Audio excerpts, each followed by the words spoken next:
their visibility and participation in e-commerce, a key to their survival and growth in the pandemic and post-pandemic era.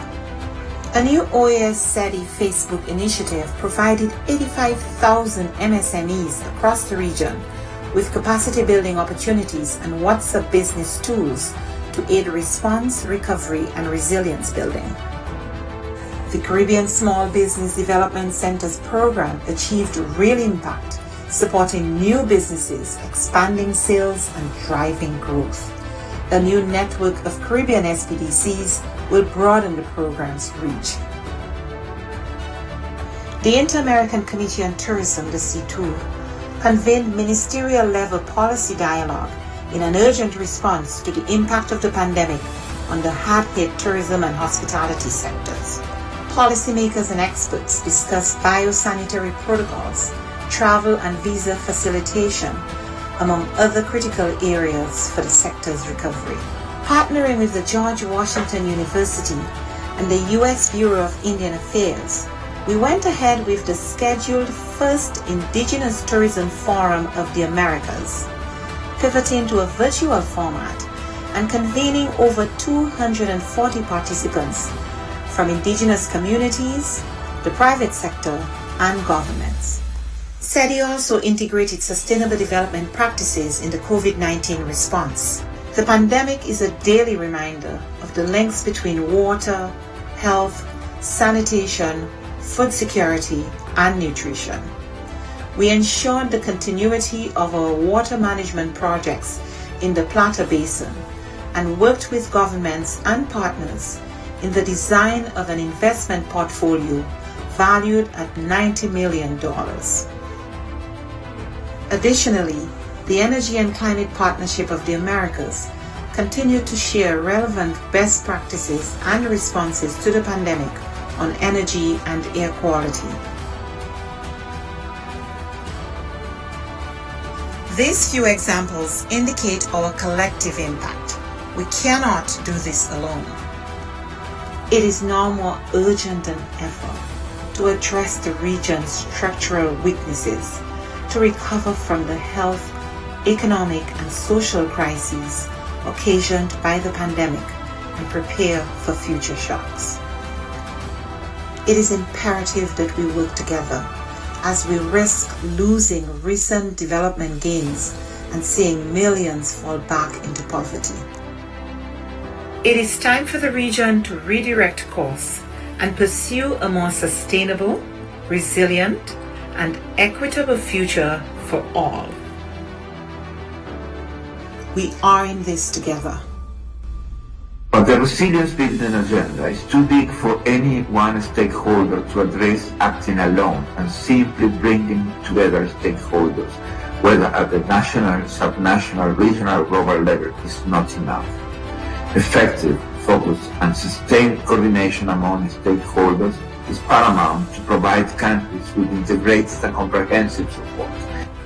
The OAS, as a hemispheric forum and honest broker, must continue to facilitate this process while we work with member states towards the attainment of the 2030 Sustainable Development Agenda. Cooperation, collaboration, and partnerships that include all actors strengthen us, enabling us to be more than the sum of our parts. We can and we must work together. The future of our region depends on it.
Me and my kids have been there for over an year right now. And children are friends. It doesn't matter where they come from.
Nosotros estamos en una zona netamente selvática.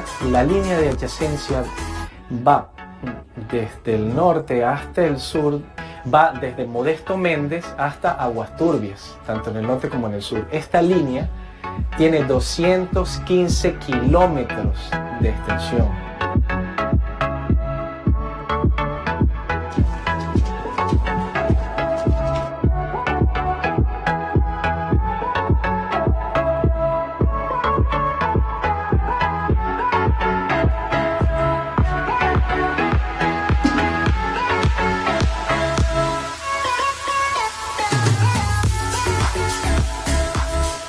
De allí vino él, se buscó creo con los de la OEA y de allí vino el proyecto para acá, para Judá. Y fue que lo dieron el terreno, y lo dieron todo que era mano de obra y el material para hacer las casas que están ahorita.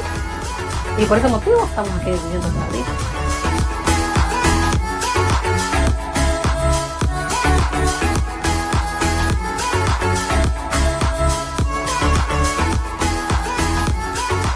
La misión continúa trabajando en la implementación de medidas de fomento de la confianza mientras aguarda el resultado del reclamo que está atendiendo la Corte Internacional de Justicia por la disputa marítima, territorial e insular.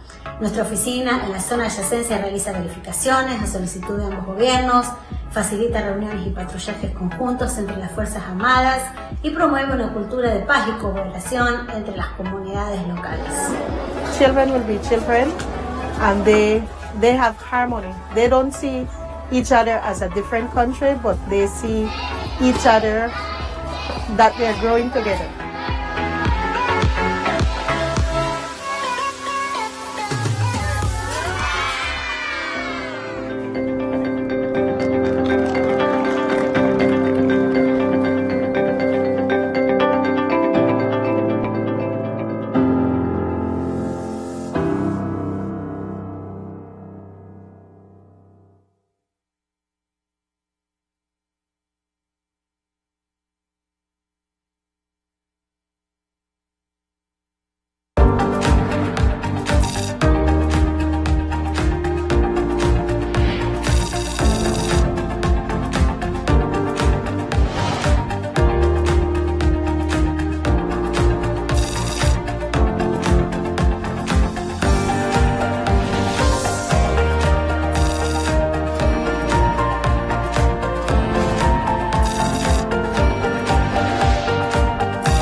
esta organización es el guardián regional en defensa de la democracia, la libertad y los derechos humanos.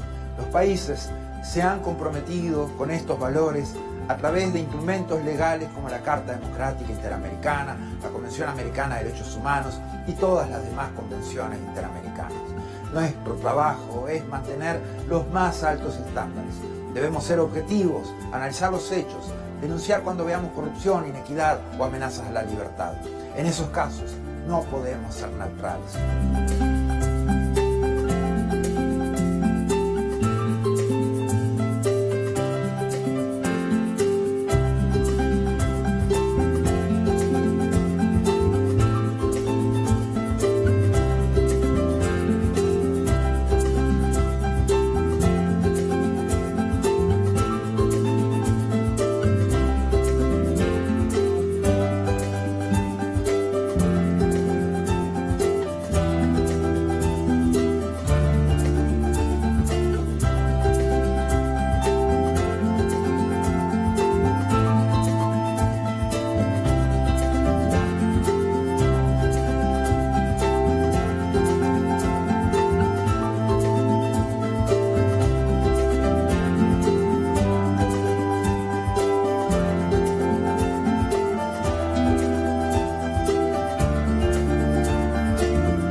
More than 100 years since the inauguration of this building, the OAS headquarters, our institution still brings together the peoples of the Americas to address our responsibilities as a partnership of nations.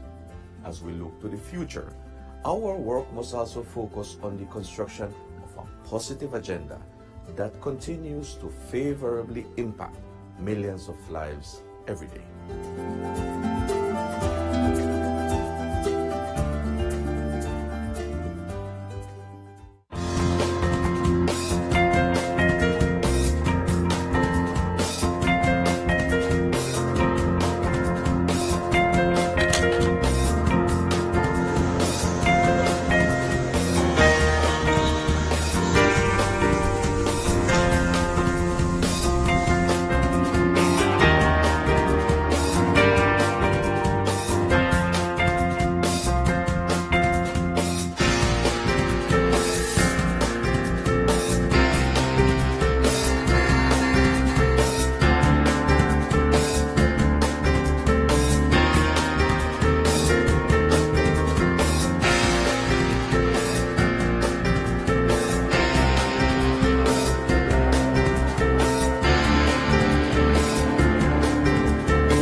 The COVID-19 pandemic brought unprecedented challenges to our member states and the people we serve. In response, the OAS Secretariat for Integral Development adopted a three-pronged approach by 1. Adjusting our portfolio of existing projects, 2. Exploring new projects to meet emerging needs, and 3. Expanding multi-sectoral partnerships. The results achieved in 2020 demonstrate the resilience of our member states and the commitment of the OAS SETI to work with member states and partners towards our common goals in the development of our region. Our Network on Competitiveness launched the COVID-19 Ideas Accelerator, sharing 250 tools, health solutions, responses, and recovery plans. The Network for Labor Administration published a portfolio of responses from ministries of labor to COVID-19 sharing over 420 measures taken to protect workers, employment, and income. Likewise, the Inter-American Teacher Education Network series, Teaching STEM in Quarantine, provided 117,000 teachers with key tools to continue advancing STEM education during the pandemic.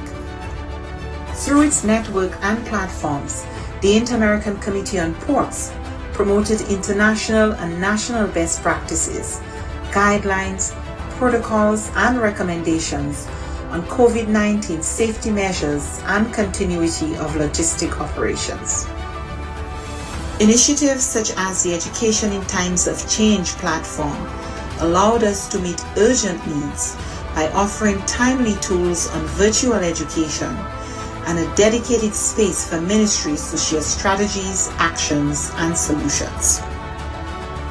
Other programs such as the Row Fund stepped up, providing emergency grants to offset the challenges imposed on our students by the pandemic. SETI's partnerships are adding value to member states in the form of technical assistance, training, and access to tools and services.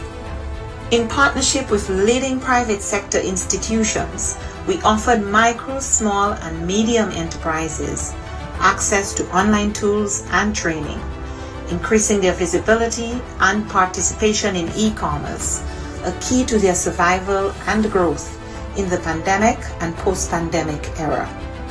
A new OAS SETI Facebook initiative provided 85,000 MSMEs across the region with capacity building opportunities and WhatsApp business tools to aid response, recovery, and resilience building. The Caribbean Small Business Development Centers program achieved real impact, supporting new businesses, expanding sales, and driving growth. A new network of Caribbean SPDCs will broaden the program's reach. The Inter-American Committee on Tourism, the C2, convened ministerial-level policy dialogue in an urgent response to the impact of the pandemic on the hard-hit tourism and hospitality sectors. Policymakers and experts discussed biosanitary protocols, travel and visa facilitation, among other critical areas for the sector's recovery. Partnering with the George Washington University and the U.S. Bureau of Indian Affairs, we went ahead with the scheduled first Indigenous Tourism Forum of the Americas, pivoting to a virtual format and convening over 240 participants from indigenous communities, the private sector, and governments. SETI also integrated sustainable development practices in the COVID-19 response. The pandemic is a daily reminder of the links between water, health, sanitation, food security, and nutrition. We ensured the continuity of our water management projects in the Plata Basin and worked with governments and partners in the design of an investment portfolio valued at $90 million. Additionally, the Energy and Climate Partnership of the Americas continued to share relevant best practices and responses to the pandemic on energy and air quality. These few examples indicate our collective impact. We cannot do this alone. It is now more urgent than ever to address the region's structural weaknesses, to recover from the health, economic, and social crises occasioned by the pandemic and prepare for future shocks. It is imperative that we work together as we risk losing recent development gains and seeing millions fall back into poverty. It is time for the region to redirect course and pursue a more sustainable, resilient, and equitable future for all. We are in this together. But the resilience building agenda is too big for any one stakeholder to address acting alone, and simply bringing together stakeholders, whether at the national, subnational, regional, or global level, is not enough. Effective, focused, and sustained coordination among stakeholders is paramount to provide countries with integrated and comprehensive support. The OAS, as a hemispheric forum and honest broker, must continue to facilitate this process while we work with member states towards the attainment of the 2030 Sustainable Development Agenda. Cooperation, collaboration, and partnerships that include all actors strengthen us, enabling us to be more than the sum of our parts. We can and we must work together. The future of our region depends on it.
Me and my kids have been there for over an year right now.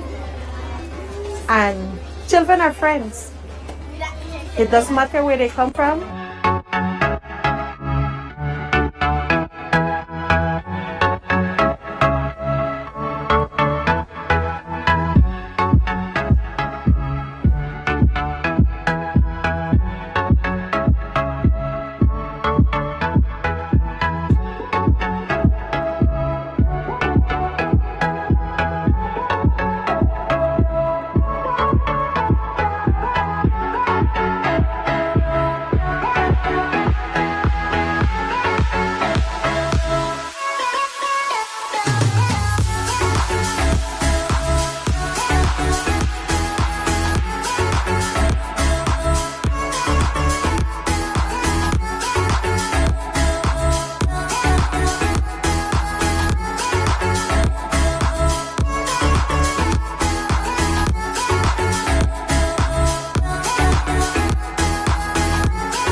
Nosotros estamos en una zona netamente selvática. La línea de adyacencia va desde el norte hasta el sur, va desde Modesto Méndez hasta Aguas Turbias, tanto en el norte como en el sur. Esta línea tiene 215 kilómetros de extensión.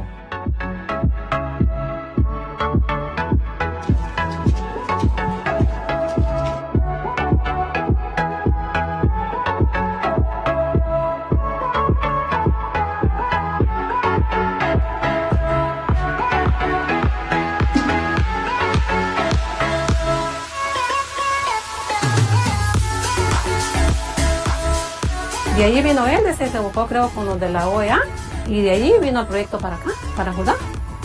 Y fue que lo dieron el terreno, y lo dieron todo lo que era mano de obra y el material para hacer las casas que están ahorita. Y por ese motivo estamos aquí viviendo todavía.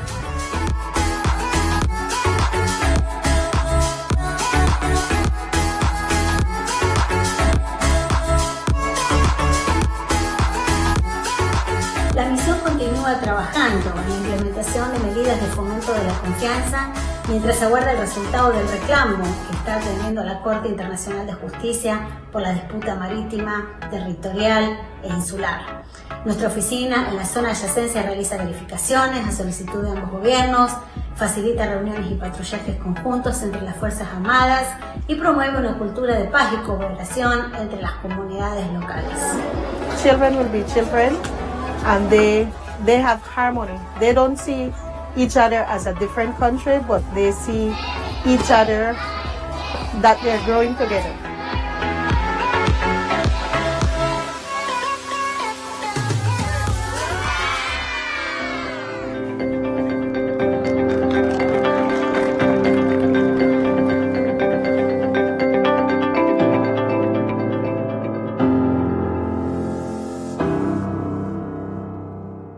Este video fue producido con la ayuda financiera de la Unión Europea.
Esta organización es el guardián regional en defensa de la democracia, la libertad y los derechos humanos. Los países se han comprometido con estos valores a través de instrumentos legales como la Carta Democrática Interamericana, la Convención Americana de Derechos Humanos y todas las demás convenciones interamericanas. Nuestro trabajo es mantener los más altos estándares. Debemos ser objetivos, analizar los hechos, denunciar cuando veamos corrupción, inequidad o amenazas a la libertad. En esos casos, no podemos ser neutrales.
The COVID-19 pandemic brought unprecedented challenges to our member states and the people we serve. In response, the OAS Secretariat for Integral Development adopted a three-pronged approach by 1. Adjusting our portfolio of existing projects, 2. Exploring new projects to meet emerging needs, and 3. Expanding multi-sectoral partnerships. The results achieved in 2020 demonstrate the resilience of our member states and the commitment of the OAS SETI to work with member states and partners towards our common goals in the development of our region. Our Network on Competitiveness launched the COVID-19 Ideas Accelerator, sharing 250 tools, health solutions, responses, and recovery plans. The Network for Labor Administration published a portfolio of responses from ministries of labor to COVID-19, sharing over 420 measures taken to protect workers, employment, and income.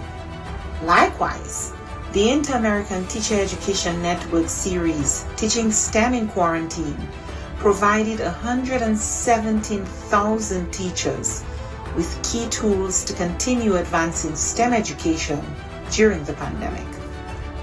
Through its network and platforms, the Inter-American Committee on Ports promoted international and national best practices, guidelines, protocols, and recommendations on COVID-19 safety measures and continuity of logistic operations.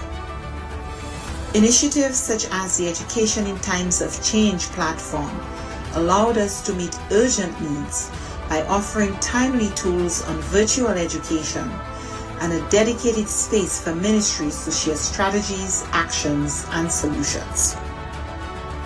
Other programs such as the Row Fund stepped up, providing emergency grants to offset the challenges imposed on our students by the pandemic. SETI's partnerships are adding value to member states in the form of technical assistance, training, and access to tools and services.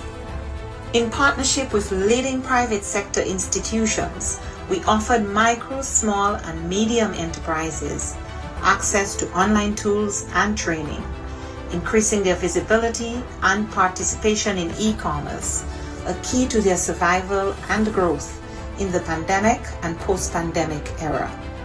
A new OAS SETI Facebook initiative provided 85,000 MSMEs across the region with capacity building opportunities and WhatsApp business tools to aid response, recovery, and resilience building. The Caribbean Small Business Development Center's program achieved real impact, supporting new businesses, expanding sales, and driving growth. A new network of Caribbean SBDCs will broaden the program's reach. The Inter-American Committee on Tourism, the C2, convened ministerial-level policy dialogue in an urgent response to the impact of the pandemic on the hard-hit tourism and hospitality sectors. Policymakers and experts discussed biosanitary protocols, travel and visa facilitation, among other critical areas for the sector's recovery. Partnering with the George Washington University and the U.S. Bureau of Indian Affairs, we went ahead with the scheduled first Indigenous Tourism Forum of the Americas, pivoting to a virtual format and convening over 240 participants from indigenous communities, the private sector, and governments. SETI also integrated sustainable development practices in the COVID-19 response. The pandemic is a daily reminder of the links between water, health, sanitation, food security, and nutrition. We ensured the continuity of our water management projects in the Plata Basin and worked with governments and partners in the design of an investment portfolio valued at $90 million. Additionally, the Energy and Climate Partnership of the Americas continued to share relevant best practices and responses to the pandemic on energy and air quality. These few examples indicate our collective impact. We cannot do this alone. It is now more urgent than ever to to address the region's structural weaknesses, to recover from the health, economic, and social crises occasioned by the pandemic and prepare for future shocks. It is imperative that we work together as we risk losing recent development gains and seeing millions fall back into poverty. It is time for the region to redirect course and pursue a more sustainable, resilient, and equitable future for all. We are in this together. But the resilience building agenda is too big for any one stakeholder to address acting alone, and simply bringing together stakeholders, whether at the national, subnational, regional, or global level, is not enough. Effective, focused, and sustained coordination among stakeholders is paramount to provide countries with integrated and comprehensive support. The OAS, as a hemispheric forum and honest broker, must continue to facilitate this process while we work with member states towards the attainment of the 2030 Sustainable Development Agenda. Cooperation, collaboration, and partnerships that include all actors strengthen us, enabling us to be more than the sum of our parts. We can and we must work together. The future of our region depends on it.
Me and my kids have been there for over an year right now. And children are friends. It doesn't matter where they come from.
Nosotros estamos en una zona netamente selvática. La línea de adyacencia va desde el norte hasta el sur, va desde Modesto Méndez hasta Aguas Turbias, tanto en el norte como en el sur. Esta línea tiene 215 kilómetros de extensión.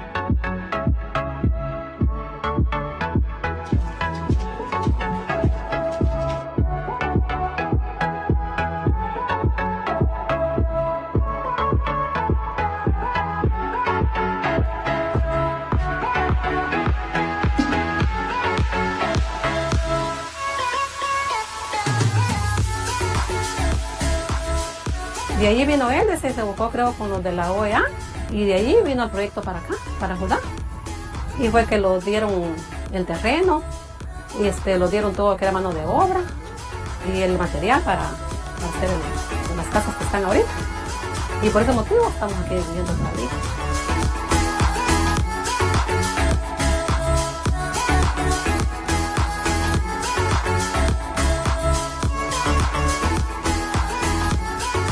La misión continúa trabajando en la implementación de medidas de fomento de la confianza mientras aguarda el resultado del reclamo que está teniendo la Corte Internacional de Justicia por la disputa marítima, territorial e insular.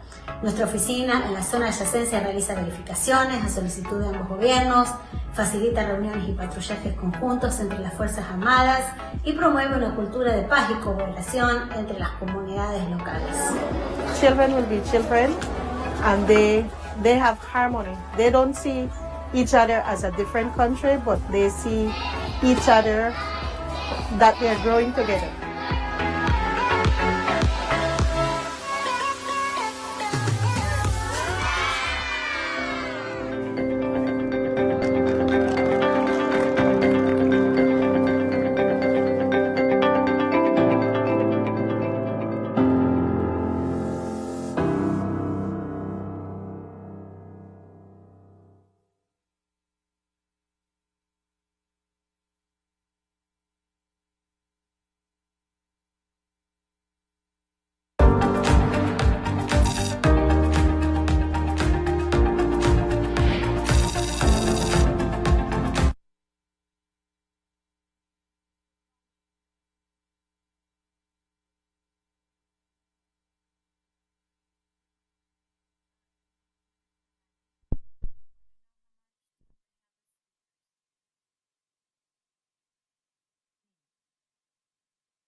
The COVID-19 pandemic brought unprecedented challenges to all member states and the people we serve.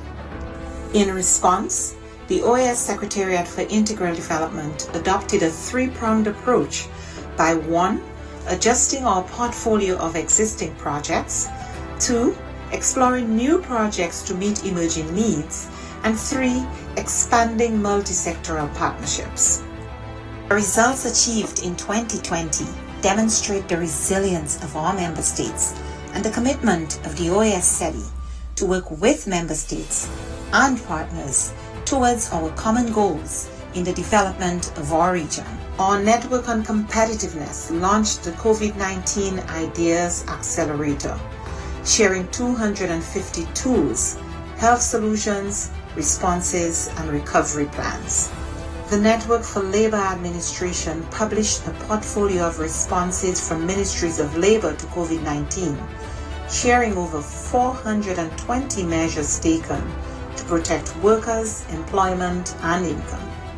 Likewise, the Inter-American Teacher Education Network series, Teaching STEM in Quarantine, provided 117,000 teachers with key tools to continue advancing STEM education during the pandemic.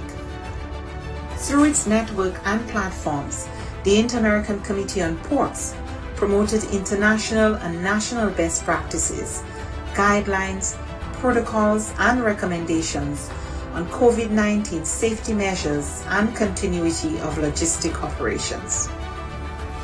Initiatives such as the Education in Times of Change platform allowed us to meet urgent needs by offering timely tools on virtual education and a dedicated space for ministries to share strategies, actions, and solutions. Other programs such as the Row Fund stepped up, providing emergency grants to offset the challenges imposed on our students by the pandemic. SETI's partnerships are adding value to member states in the form of technical assistance, training, and access to tools and services. In partnership with leading private sector institutions, we offered micro, small, and medium enterprises access to online tools and training, increasing their visibility and participation in e-commerce, a key to their survival and growth.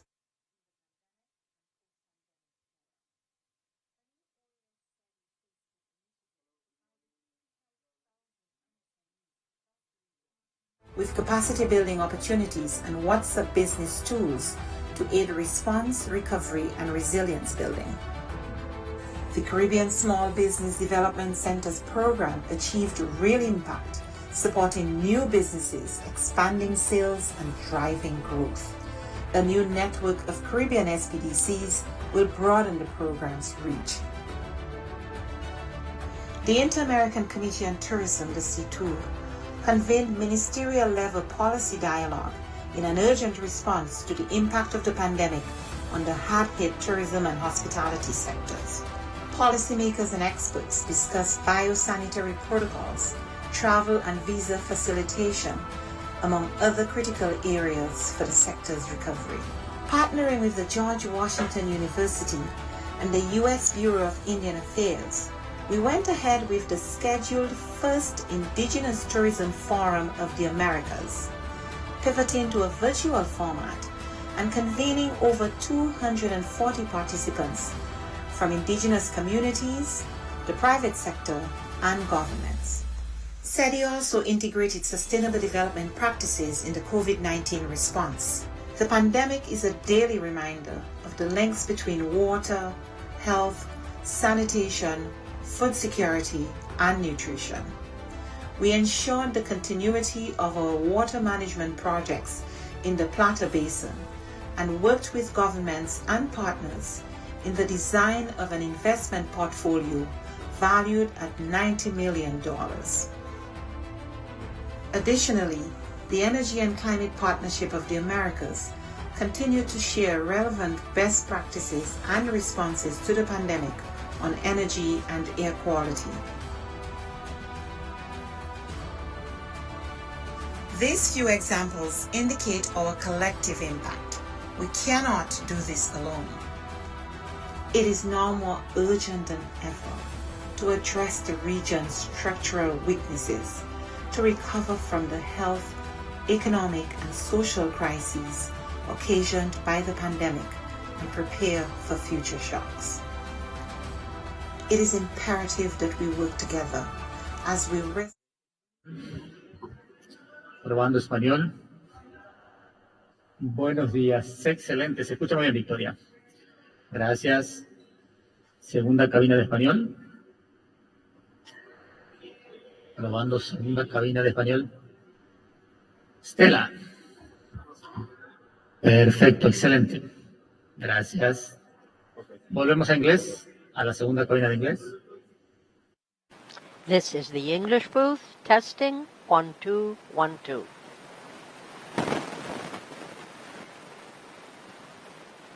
Well, I don't know what to say. ¿Otra vez? Oh. Bueno, pues, okay, let me do it real quick.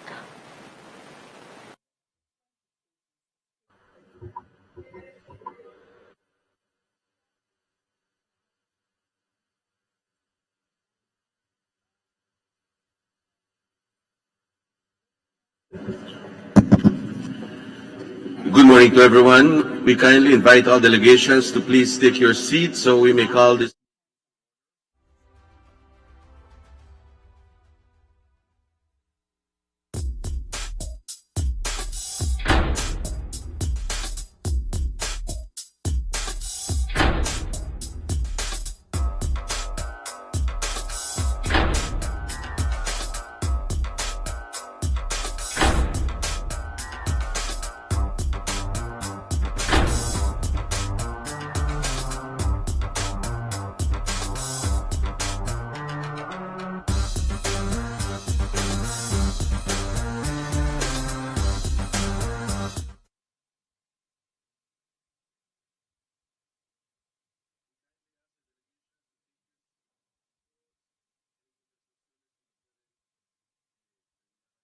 Llevarla afuera, vamos a iniciar nuestra reunión de esta mañana, siendo ya las 10 de la mañana con 4.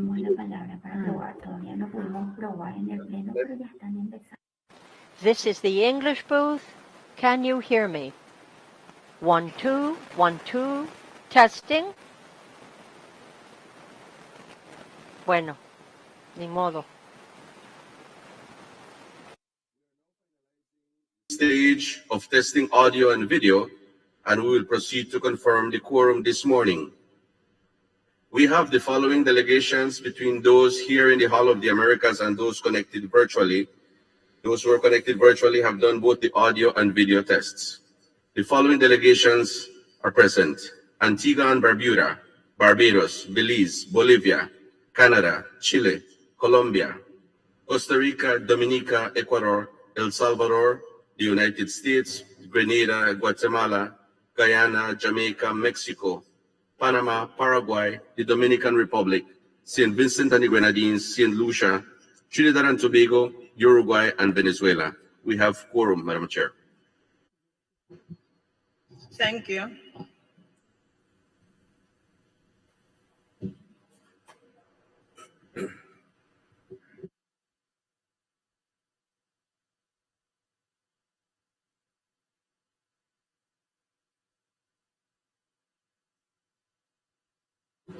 Apologies to the Ambassador of Suriname. Suriname is also present.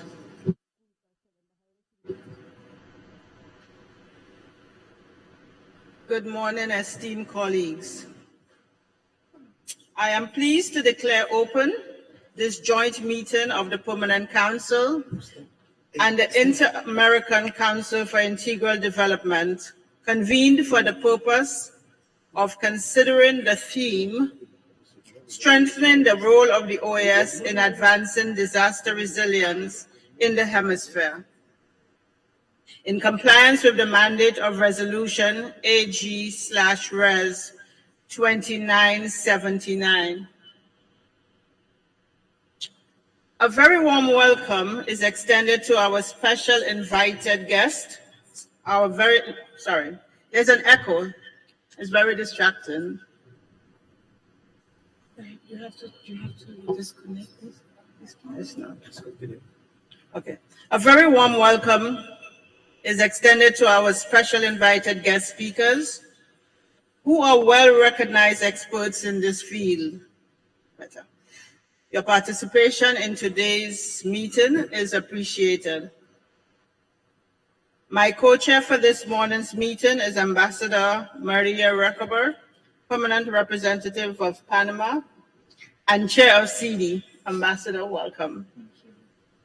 Before proceeding, I would like to convey sincerest appreciation to the Permanent Representative of Trinidad and Tobago, Ambassador Anthony Phillips Spencer, for his leadership and coordination in organizing this meeting, which pertains to a topic of utmost importance to all of our countries. Ambassador Phillips Spencer, on behalf of this Permanent Council, we thank you for your contributions and dedication. I also wish to express gratitude to Ambassador Nestor Mendez, Assistant Secretary General, and Ms. Kim Osborne, Executive Secretary for Integral Development, and their respective teams for their work in organizing this session. Esteemed colleagues, in accordance with Article 43 of the Rules of Procedure, let us now proceed to the consideration of the order of business for this meeting, contained in document CP/OD 2382/22. If there are no objections, it is approved. Approved. Before we proceed, I would like to ask all panelists to please respect the time allotted for their presentations. Your cooperation in this regard is greatly appreciated.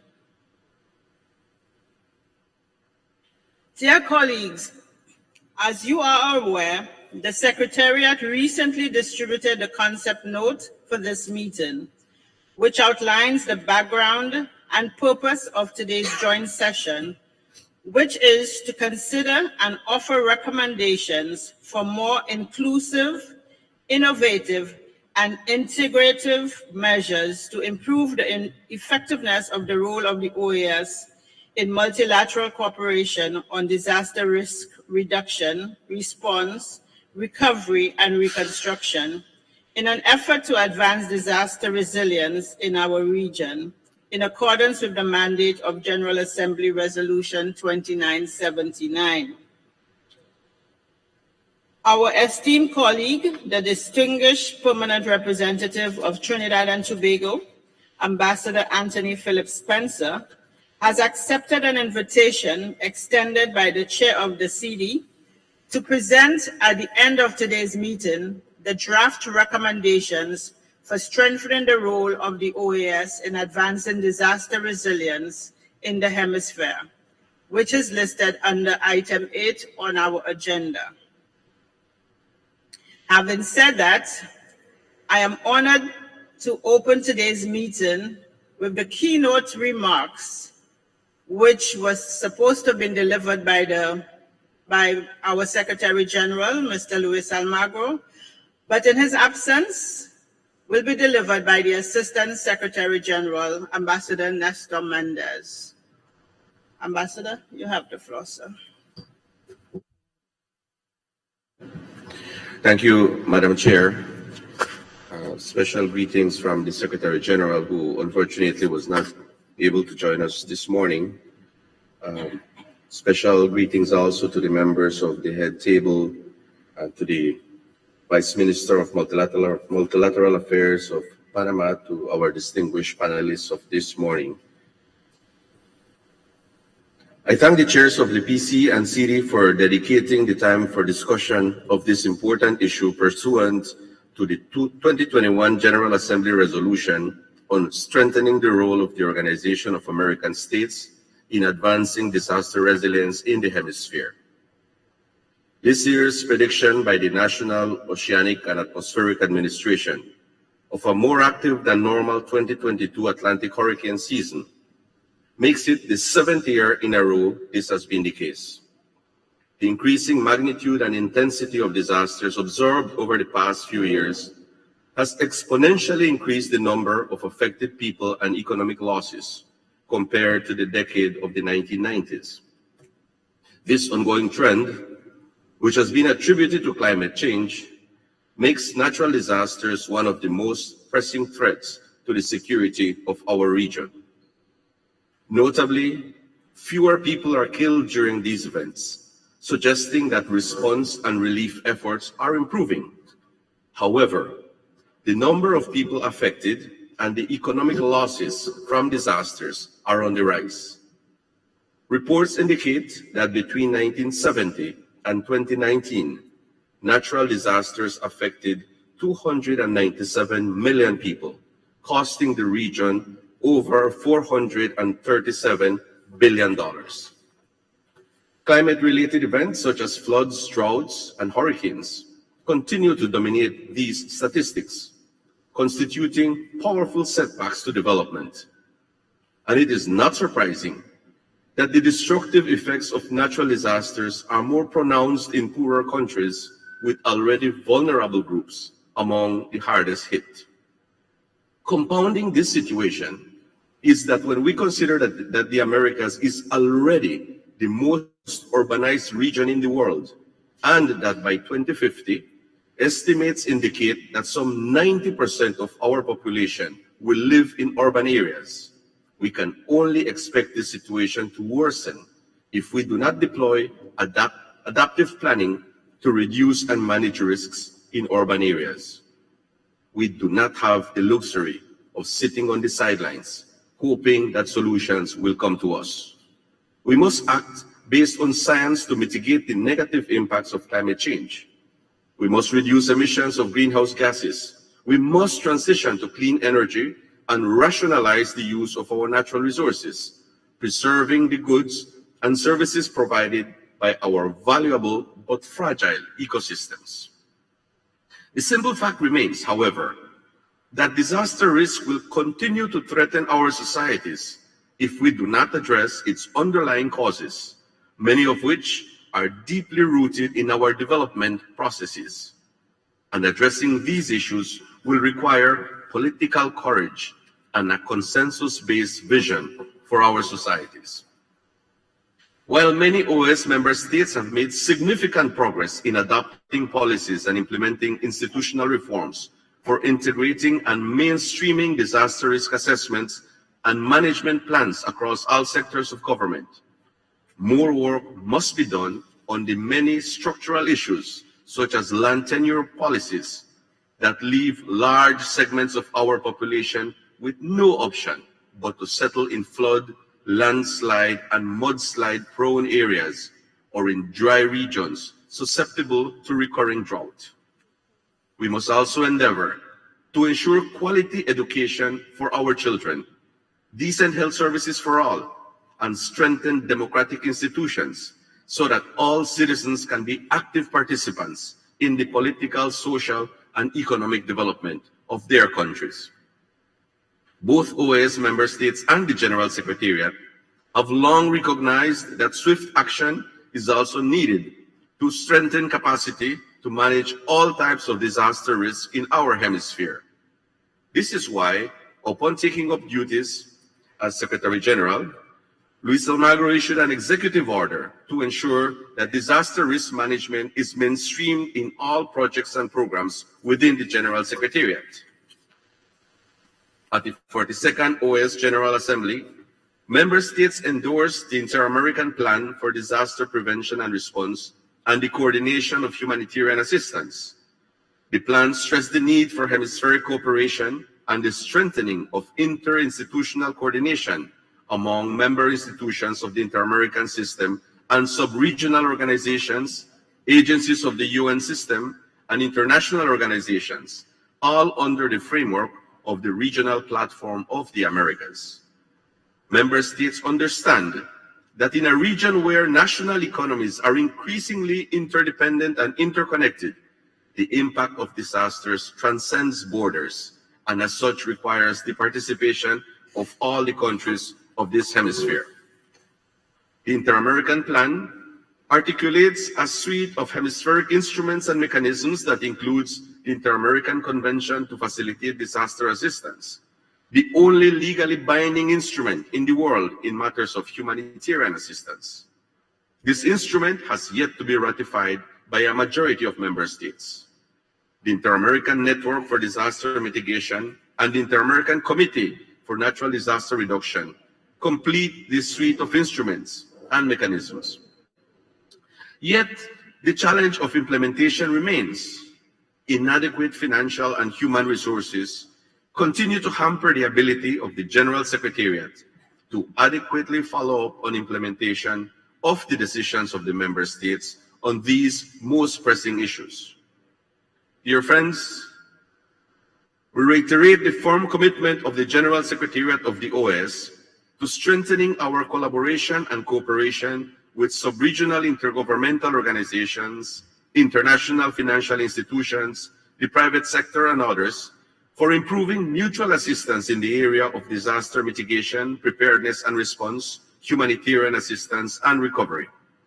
Capacity building in our member states to confront the challenges which have been compounded by the COVID crisis remains an ongoing need.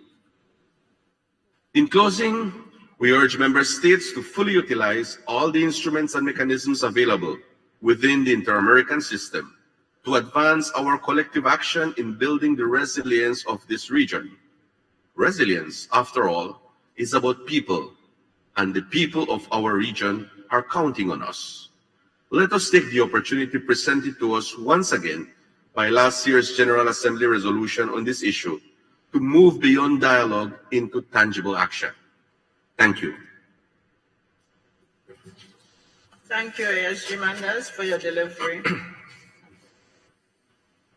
I am now pleased to offer the floor to Her Excellency Ana Luisa Castro, Vice Minister of Multilateral Affairs and Cooperation of Panama. Vice Minister Castro, welcome back to the House of Americas. You have the floor.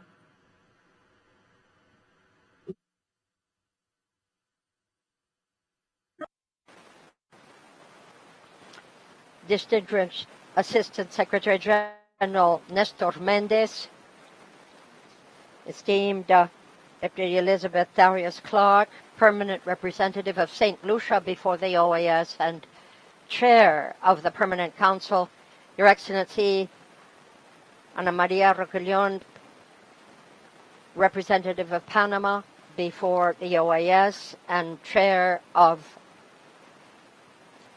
the Inter-American Council for Integral Development. Ladies and gentlemen, I extend our warmest greetings from Panama and at the same time take the opportunity to underscore the work carried out within the OAS through both the Permanent Council and the Inter-American Council for Integral Development at this very special meeting, joint as it is, to consider strengthening the role of the OAS in advancing disaster resilience in the hemisphere. In the present context, the 21st century obliges us to take a very hard look at what we can do to safeguard health, life, and indeed the means of subsistence of human beings. In Latin America and the Caribbean, we are subject to ever greater adverse events, which are multiple in their nature and that prevail throughout the region. That being the case, Panama takes this opportunity to underscore our commitment to the Sendai Framework 2015-2030 that pushes us to facilitate access to early warning systems inter alia. Panama, since 2018, as a cooperation member in this context, is a premier country with state-of-the-art techniques, and in the case of disasters and other urgent circumstances, such that we can come to the fore. We have sent more than 1,500 tons of various inputs throughout this hemisphere. This was absolutely essential to buffer the COVID pandemic and numerous other emergencies. We are known to be managing the humanitarian hub, and it is anchored in the necessary services to obtain better efficiency and mobility in a humanitarian crisis that would demand international mobilization of the greatest efficiency. Panama is the chair of the group of friends of humanitarian aid of the United Nations, and at a time when the role of that pooling of deposits is ever more important for the sake of humanitarian aid, this is no small feat. We carry out joint efforts and are buttressing the Memorandum of Understanding for the regional hub for humanitarian aid together with the OAS and regional systems, other regional systems of humanitarian assistance. Let me remind you that at the third meeting of the specialized meeting of the Inter-American Council on Integral Development, which was held in December of 2021, Panama shared its best practice transfer of knowledge in logistical assistance and mitigation of risk associated with COVID-19. At the time, we recognized that resilience was a means by which we could continue to act fraternally, as we have done since 2020, moving assistance quickly and effectively where necessary. Panama, along with other regions through initiatives of international cooperation, has moved forward in setting up, for instance, the data center for emergency use, which will assist Latin American and Caribbean countries to be able to tap crucial data from the European Union. This will also allow us to better monitor the stratosphere, the maritime context, and woodlands and soils in real time so that we can preserve the environment while at the same time generating adaptive mechanisms in order to mitigate or face rather the mitigation of climate change. This also goes to mitigation of risks and thematic approaches. For instance, in real-time assistance in the case of floods will allow us to better choose our strategic tools, better to help people in that juncture. So too in the case of agriculture, we will have flood indices and a means of measuring the humidity of the soil. How much water do crops need? How goes the air contamination? All of these and other elements will assist us in buttressing our agriculture and rendering it sustainable throughout the hemisphere. In that regard, ladies and gentlemen, we urge countries to do more in the mitigation of risks and disaster management in order to tap international cooperation for the benefit of this region. We must concentrate on security and resilience for our people. Thank you very much.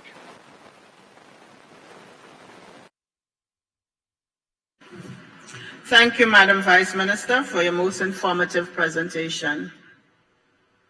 I am now pleased to offer the floor to Ms. Sarah Charles, Assistant to the Administrator, Bureau for Humanitarian Assistance, U.S. Agency for International Development. Ms. Charles, welcome. You have the floor. Madam Chair of the Permanent Council of the OAS, Ambassador Elizabeth Darius Clark, Madam Chair of the Inter-American Council for Integral Development, Ambassador Maria del Carmen Roquefort, Chairman of the Committee on Hemispheric Security, Ambassador Anthony Philip Spencer, Mr. Secretary General in absentia, Mr. Assistant Secretary General Nestor Mendez, OAS member states, and our international partners, thank you for inviting me to speak today at this joint meeting of the Permanent Council of the Organization of American States and the Inter-American Council for Integral Development. I'm honored to speak with you today to advance disaster resilience and climate adaptation in the hemisphere.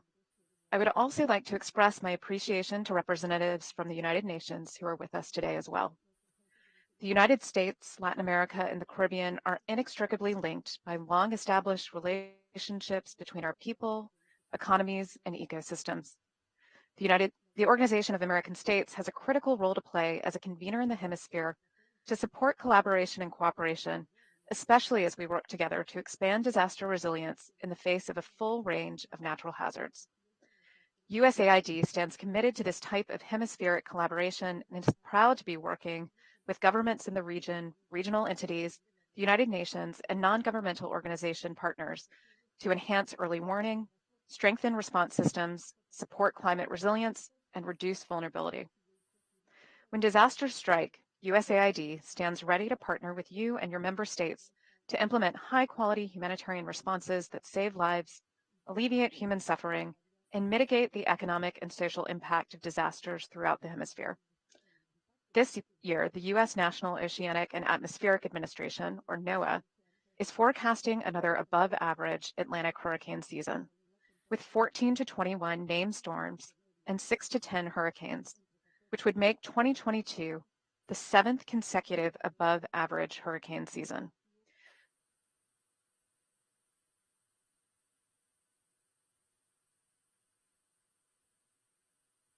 The 2020 and 2021 Atlantic were unprecedented, and the 2020 season was the most active on record.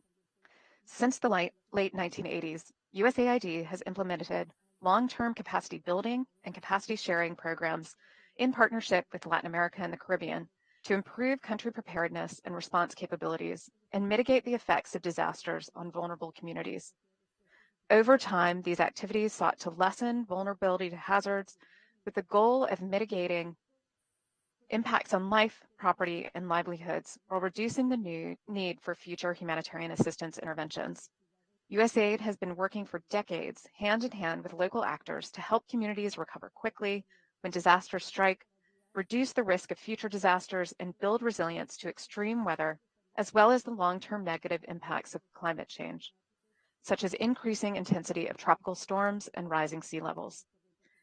In a prime example of the power of partnership, USAID worked closely with our friends in the Caribbean to help support the establishment of the Caribbean Disaster Emergency Response Agency, which later became the Caribbean Disaster Emergency Management Agency. We remain as committed to this partnership now as we were on day one. One example of that partnership in action was USAID's response to the volcano in St. Vincent and the Grenadines in the summer of 2021. We worked with CDMA to get assistance to the affected people in rapid manner. Separately, we supported the U.S. Geological Survey implemented Volcano Disaster Assistance Program, contributing to the ability of the government of St. Vincent and the Grenadines to safely evacuate populations near the volcano with no casualties. This effort was built on many years of partnership to better prepare for and respond to emergencies. We've undertaken similar work with other national and regional disaster management agencies throughout the hemisphere. However, this work is not without its challenges. Climate change is a major crisis affecting the world's population.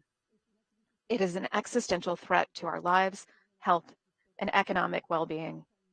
Unaddressed, climate change will dramatically exacerbate the impact of disasters, inequality, poverty, displacement, and economic opportunity. We are in a world where humanitarian needs have escalated, including those related to climate change. Since 2000, climate-related disasters have claimed 1.2 million lives and affected 4 billion people, likely an underestimate. It is increasingly hard for the global community to respond with limited resources. Therefore, preventative measures and investments in resilience are vitally important. Given our mandate to respond to and reduce the impact of future disasters, USAID is well positioned to support vulnerable communities to adapt, mitigate, and respond to climate shocks. We know that partnership with countries and communities to address climate risks before they become disasters and support disaster response capacity and resilience saves lives and livelihoods. As an example, we support the recently launched U.S. Caribbean Partnership to Address the Climate Crisis 2030, or PAC 2030, to improve hurricane and weather forecasting to advance early warnings and promote a regional approach to preparedness for hurricanes. In another example, following Hurricane Mitch in 1998, USAID supported the development of end-to-end flood warning systems in Central America. When Hurricanes Eta and Iota hit in November of 2020, this system was used effectively to issue warnings of rainfall and flash flooding risks, helping to save countless lives. Eta and Iota caused an estimated 99 deaths compared to 10,000 caused by Hurricane Mitch 20 years before. The significant decrease in the loss of life can be attributed in part to increased national disaster risk management capacity, supported in part by USAID's ongoing disaster risk reduction programs, like the Flood Early Warning System in El Salvador, Guatemala, and Honduras, which promote national and local capabilities. In light of this year's predicted above-average hurricane season, we stand ready to work with national governments, regional disaster management agencies, and humanitarian partners to respond to humanitarian needs when necessary, while continuing to invest with you in risk reduction and resilience building efforts in order to mitigate the scale and scope of these needs. The United States continues to work closely with the Caribbean and other states to realign and update the Inter-American regional instruments, institutions, and practices for assisting OAS member states in preparing, responding to, and reducing vulnerability to natural disasters. We look forward to the online Western Hemisphere database on natural disasters that will facilitate the availability of valuable and critical information, country profiles, national focal points, practical experiences and good practice, as well as potential national capacities for international disaster assistance. I encourage you to continue to make progress on this critical work. USAID deeply values the strong partnership we have with our OAS partners over the years, and we look forward to building on this partnership to effectively tackle the complex issues that we face today.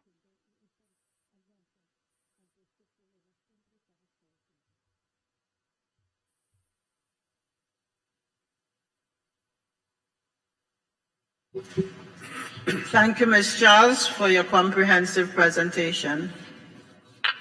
Dear colleagues, following our agenda, I am now pleased to offer the floor to Ambassador Nestor Mendez, Assistant Secretary General of the OAS, who will share with us in his capacity as Chair of the Inter-American Committee on Natural Disaster Reduction, an overview of the objectives, outlook, and opportunities for Resolution 2979.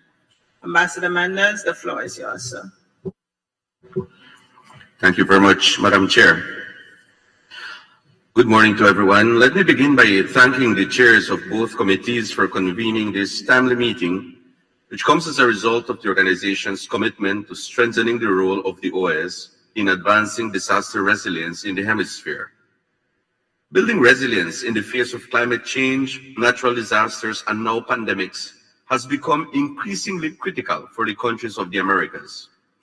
To that end, I am delighted to participate in this encounter as together we seek to formulate an integrated approach to disaster resilience.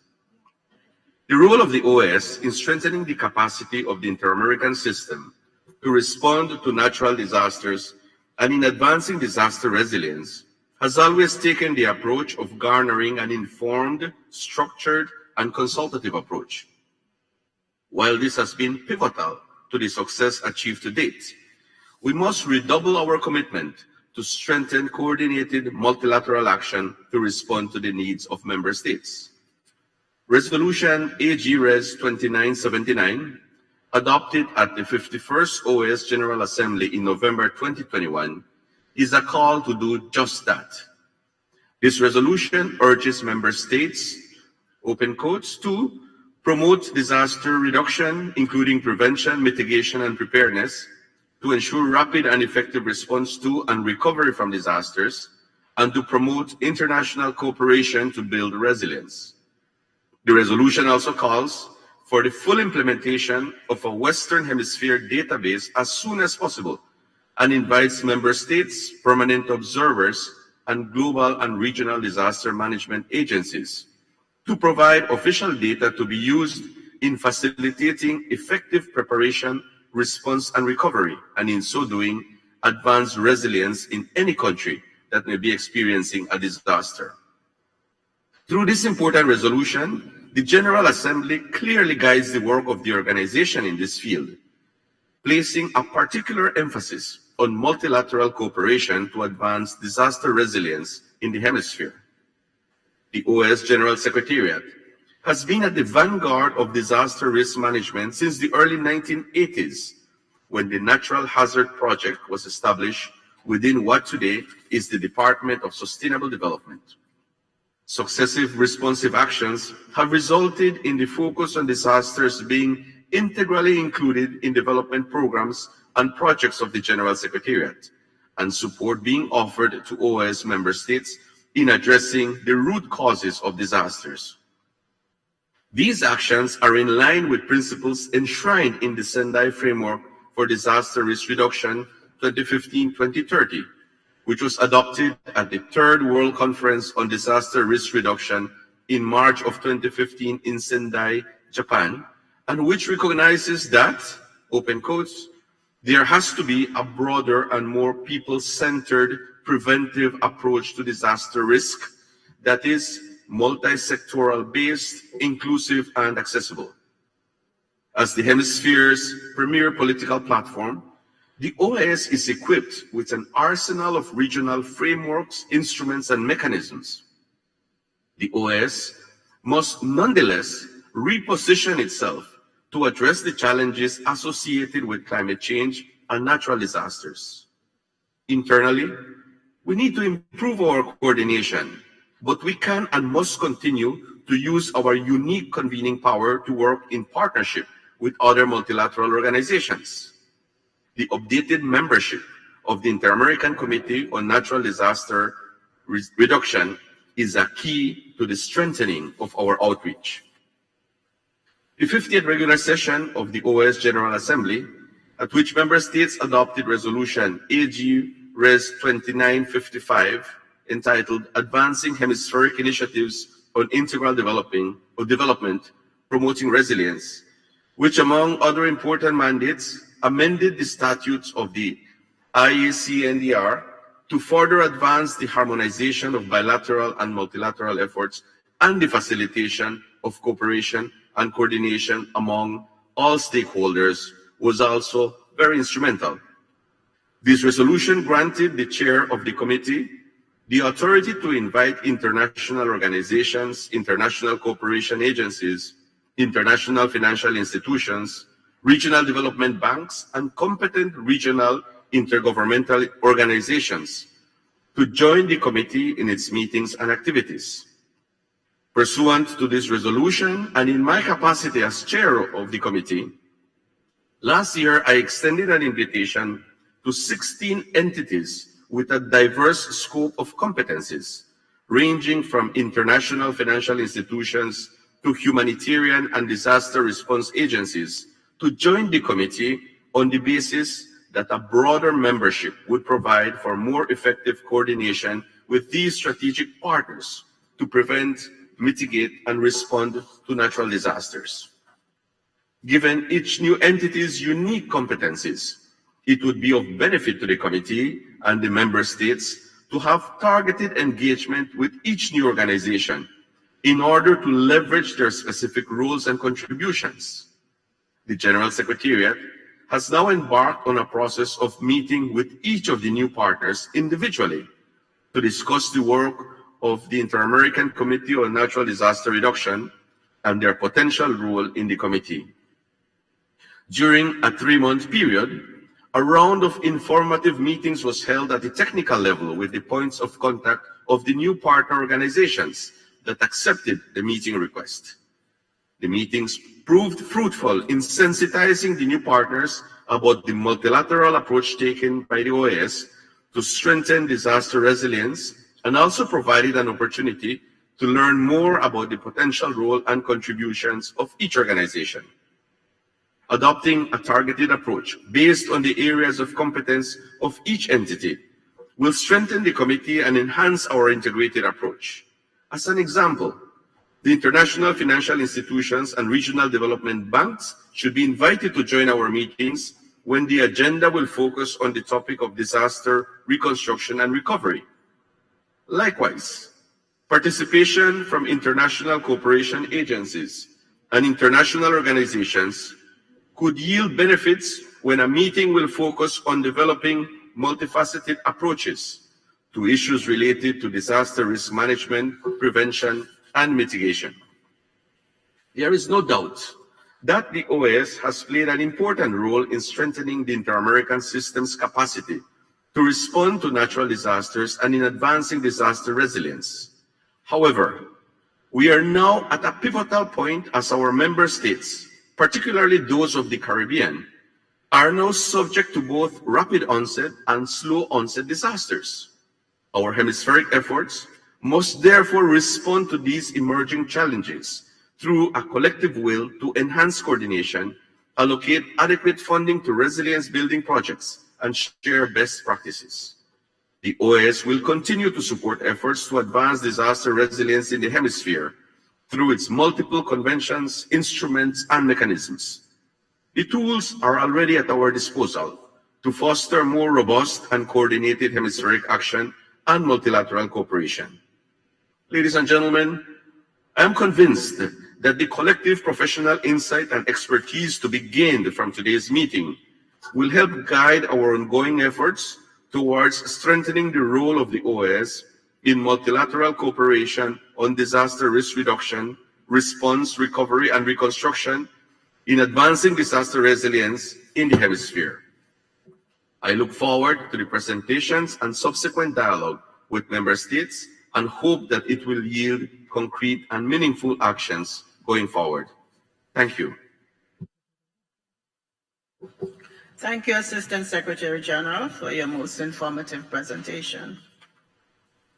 Colleagues, we will now proceed to the panel discussion on harmonizing sub-regional policies on disaster risk management and strengthening hemispheric actions to maximize international cooperation for advancing disaster resilience in the region, progress, challenges, and hemispheric coordination. In this regard, I am pleased to offer the floor to Ms. Kim Osborne, OAS Executive Secretary for Integral Development, who will moderate this panel. Executive Secretary, the floor is yours. Thank you, Madam Chair, and good morning, distinguished ambassadors. Good morning to the head table, and good morning to our invited guests as well. The issue of policy and programming coherence between and among international, regional, and local institutions remains important to ensure effective disaster risk management. We need to work collaboratively and cooperatively to better prepare for, respond to, and recover from natural disasters. Joining us today for a discussion on this most important issue are Elizabeth Riley, Acting Executive Director of the Caribbean Disaster Emergency Agency, Ambassador Jose Antonio Arospide, Andean Community for Disaster Prevention and Relief CAPRADE, and presenting the Andean Strategy for Disaster Risk Management, Minister Gladys Zunilda Borja, Executive Secretary of the Secretariat of National Emergency of the Presidency of the Republic of Paraguay, and President pro tempore of the Meeting of Ministers and High Authorities of Integral Management of Disaster Risk and of Mercosur. Before we begin, per the rules, each speaker will have 7 minutes to present. There is a clock on the screen, and so I ask each speaker to remain within the 7 minutes. And to begin, I would like to invite Ms. Elizabeth Riley, Executive Director of the CIDEMA, to join us. Ms. Riley, you have the floor. Welcome.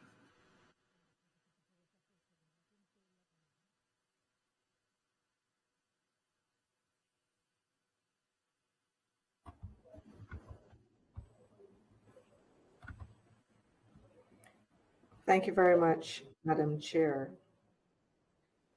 Excellencies, distinguished ladies and gentlemen, thank you for extending an invitation to CIDEMA to participate in today's joint meeting of the Permanent Council and the Inter-American Council for Integral Development. There is no doubt that climate change is in motion and gaining momentum. There's also no doubt that climate change is a challenge for all states of the Americas, and particularly an existential threat for the small island developing states of this grouping. We are facing a level of hazard complexity which is unprecedented, resulting in the disruption and destruction of lives, livelihoods, and life chances. This also reiterates the need for resilience building to be based on the robust evidence of risk assessment. It is for this reason that the 20 states of the Caribbean Disaster Emergency Management Agency in 2001 embarked on a journey towards resilience through the Regional Comprehensive Disaster Management Strategy. This strategy, now in its third iteration for the period 2014 to 2024, sets a regional goal of safer, more resilient, and sustainable Caribbean states, and rallies around the 4 priority outcomes of strengthened institutions, knowledge management, sector integration, and community resilience. It is also supported by critical cross-cutting interventions in the areas of gender, climate change, information and communication technology, and environmental sustainability. There are key success factors which allowed 20 Caribbean states to rally around a single policy framework. These included extensive stakeholder consultation and engendering ownership of this strategy at the highest political levels, agreement on a common vision at the level of our states as well as development partners who support the strategy, and our commitment to the delivery of results and monitoring and evaluation. In addition, the region has invested in the articulation of a resilience framework, which speaks to social protection for the marginal and most vulnerable, enhancing economic opportunities, safeguarding infrastructure, environmental protection, and operational readiness and recovery.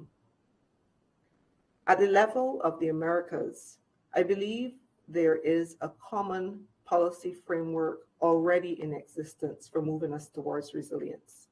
This is clearly embodied within the Sendai Framework for Disaster Risk Reduction, which takes us up to the period 2030.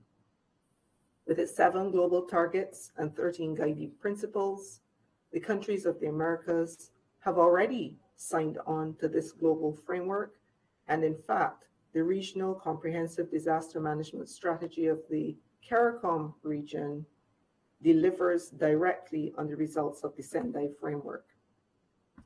Within this context, I wish to share 4 recommendations to be considered for strengthening hemispheric actions. First, I believe that proactive investment in hemispheric cooperation actions by the institutions of the Americas to jointly address transboundary challenges are going to be critical going forward. This treats with climate-based hazards and its implications, and particularly the phenomena of displacement and forced migration, which is already emerging, not only related to the climate-related hazards, but also linked to conflict. This is an area for action. Second, the area of response. The OAS provides a space for the expansion of hemispheric humanitarian assistance. The principles of the CARICOM Regional Response Mechanism, which is a unique model of horizontal cooperation, can be expanded at the hemispheric level, including through the leveraging of the humanitarian assistance and disaster response capabilities of the militaries of the states of the Americas. Third, investment in recovery capacity is key. Opportunities to advance the role of the Inter-American institutions in supporting initiatives such as the Caribbean Resilient Recovery Facility, which was launched in December of 2021, offers a space for interaction with partners of the Americas in supporting recovery efforts. And finally, the leveraging of the Inter-American Network for Disaster Mitigation as a more expanded forum for information and experience exchange across the states of the Americas is recommended. Thank you again for the opportunity to contribute, and I look forward to the discussions to follow. Over. Thank you so very much, Ms. Riley, for a very insightful presentation. I'm now pleased to offer the floor to Ambassador Jose Antonio Arospide of Capradi. Ambassador, you have the floor.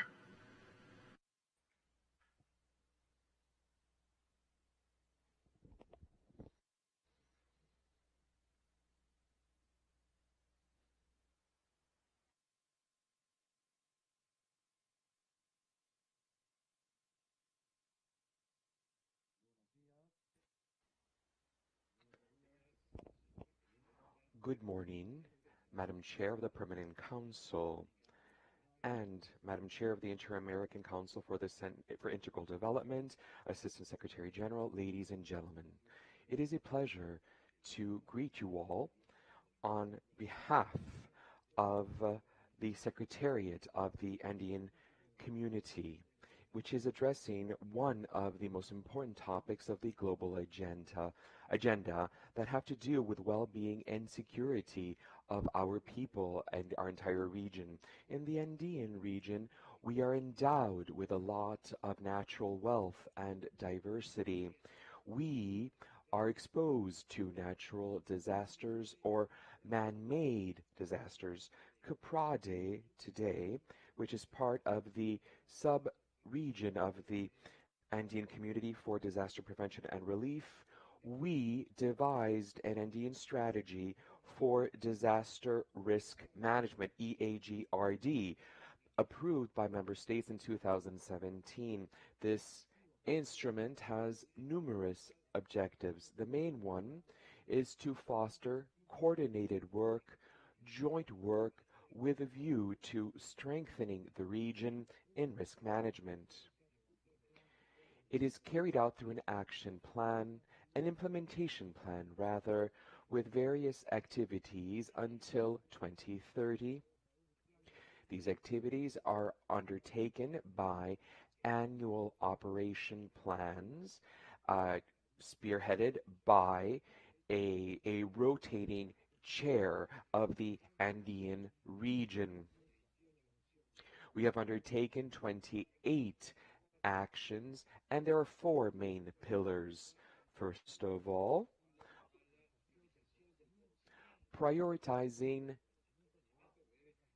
the knowledge or understanding all of these risks in the entire Andean region. There are 10 specific undertakings. We have executed 4 of them already. Dissemination of information, communication. We have a communications platform which includes all Andean countries, various methodologies. We strive to strengthen the role of individuals who are especially vulnerable to these disasters. We want to have a more inclusive tool. We have also focused on governance in terms of the risk management, also in planning and over in the entire region. This, of course, is paramount. In this sphere, we have worked on various alliances, our collaboration with other agencies who have more experience or are more specialized in the fields that we work in. Also, our engagement in international fora. I believe about 3 weeks ago in the platform organized by the UN, which was held in Bali in Indonesia. Cross-border cooperation as well. Public and private investment in disaster risk reduction and management. We are currently implementing 3 of these actions that are geared to public investment and promoting also financing. This is one, there's one issue that is the most difficult, I would say, is linked always to the shortage of our resources. The 4th pillar, our readiness measures. We need to have an efficient response in our reconstruction. It can go from volunteers, coordinating protocols, providing assistance from one country to another, early response systems, and after these disasters, the goal, rather, these are implemented by the Andean countries. We have had significant support. I would like to underscore and thanks anew the support we have received by the regional office of the UN. And I understand that they are here today, and I thank you. Also, international associations such as an NGO, the International Committee of the Red Cross, and also Bill and Melinda Gates Foundation. All of these undertakings, these implementation plans, they were defined prior to the pandemic. When the pandemic hit, our countries decided to move onward with this only expresses our commitment to this sphere.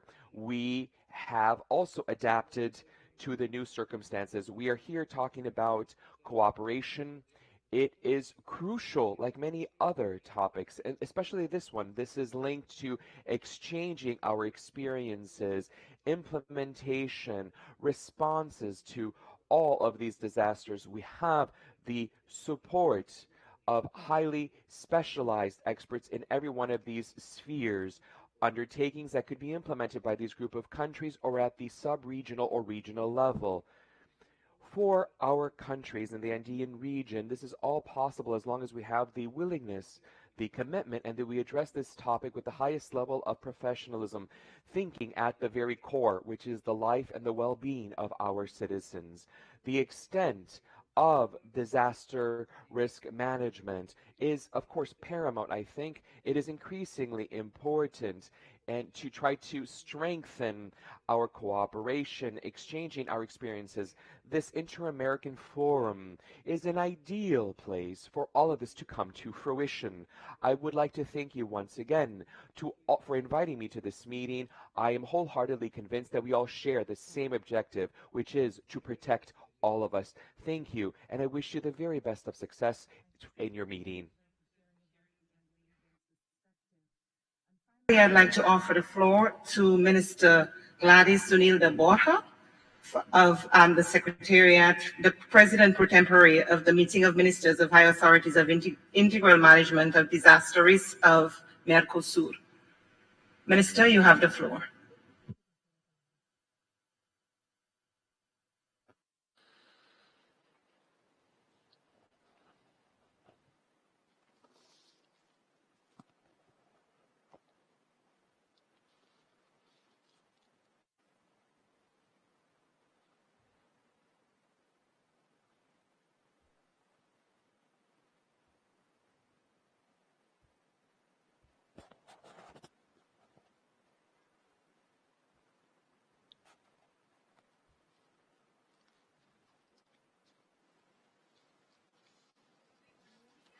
A very good morning to each of you, and a cordial greeting from Asunción, the capital of the Republic of Paraguay. Let me begin by expressing sincere gratitude to the Organization of American States through the Inter-American Council for Integral Development, CD, for the kind invitation to join you today. From SEN, the Secretariat for National Emergency of the Presidency of the Republic of Paraguay, we consider this a signal honor to join such a forum, to put our heads together on policies on risk management, risk and disaster management, to come up with better disaster policies to increase our resilience and our preparedness in the face of such emergencies and disasters. I hope that you, as I, will feel that this exchange will strengthen the ties amongst us. I am also here honored to represent the Presidency pro tempore of the Meeting of Ministers and High Authorities of Integral Management of Disaster Risks of Mercosur on behalf of Paraguay, and focus on disaster risk management policy. I will focus in so doing on strategies that will allow us to strengthen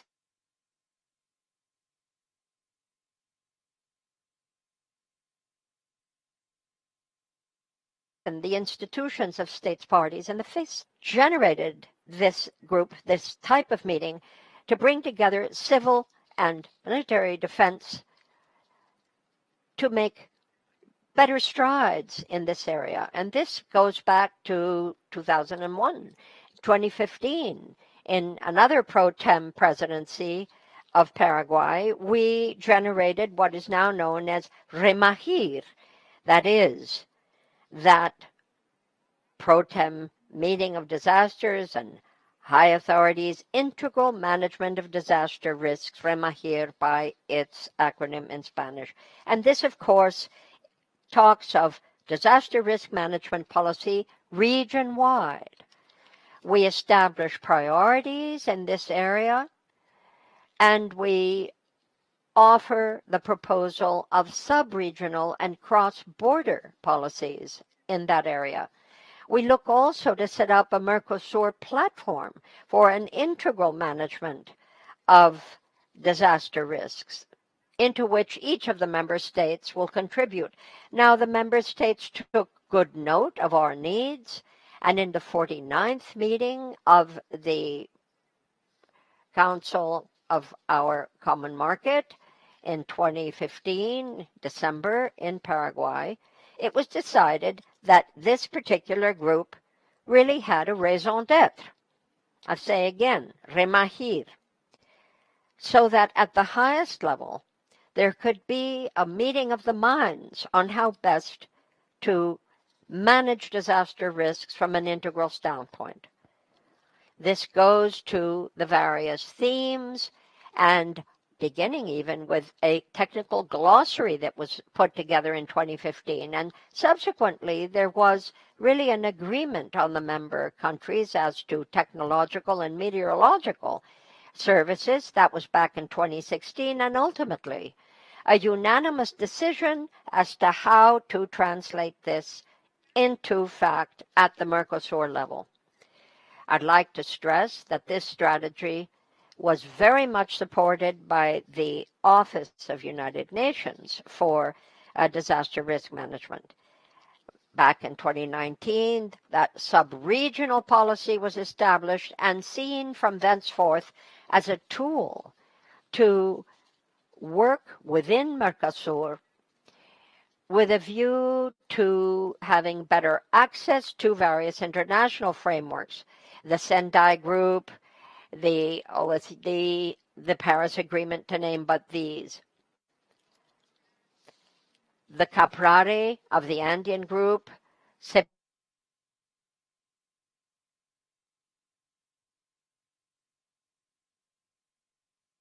CEPRENAC in Central America, and CEDEL. Clearly, one seeks that regional level throughout the Americas. The main areas of action and strategies that have set forth focus on integral or comprehensive governance in disaster management. This has to do with a cross-cutting approach. It has to do with REMAGIR's coordinated assistance at the humanitarian level as well. We then focus on, at every level, better disaster risk management focused on the needs of the sub-regions. This, of course, by way of an exchange of experiences and input from intergovernmental organizations, boosting know-how across the board. Just recently, we have been working on action as agreed in our work program, which is biannual in nature, and seeking, of course, to move our program forward. We think it's critical to maintain contacts, which, of course, during COVID-19 were to some extent affected, but we're picking up where we left off. And our biannual work program, we believe, does well to focus on absolutely concrete events based on our experience and better know-how at the academic level, as to do with technical institutions, to name but these approaches. There are others. Now, these come from the general impression that we have drawn in implementing the present strategy. Our implementation of disaster risk is a challenge, and progressing towards the goals that we have stated will only be possible if government, civil society, and the private sector integrate disaster management as a key element of their own development plans and investment. So, too, as a focus at the country level, and as a member of Mercosur, it is worth remembering how critical it is to maintain a comprehensive approach and understanding of the ongoing vulnerability of the Americas, and that is why it is always necessary to meet bilaterally and multilaterally, such as the forum in which we are pleased to participate today. That strengthening of rapport at all levels is absolutely key. It is an exchange among peers. Thank you.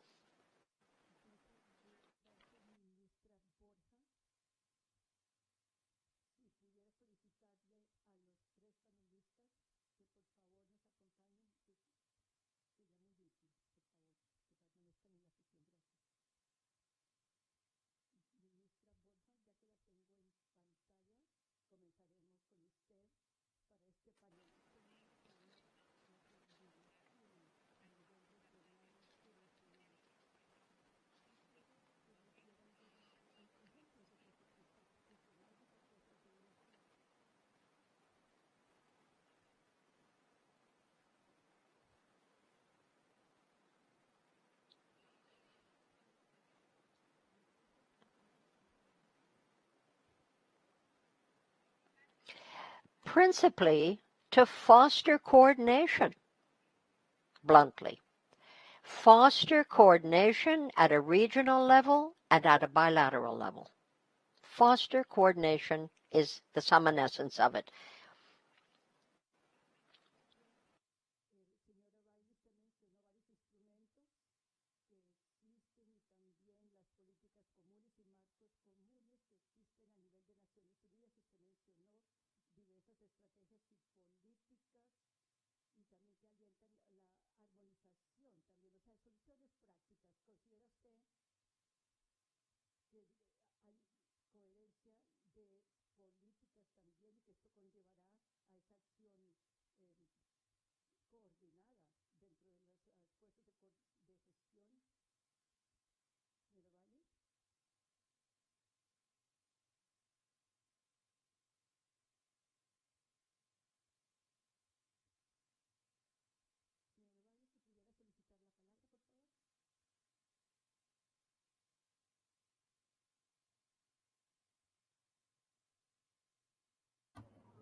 Good morning again. My apologies. I had a challenge with my sound, so I did not hear clearly the question that was coming through. Requesting a repeat. Thank you.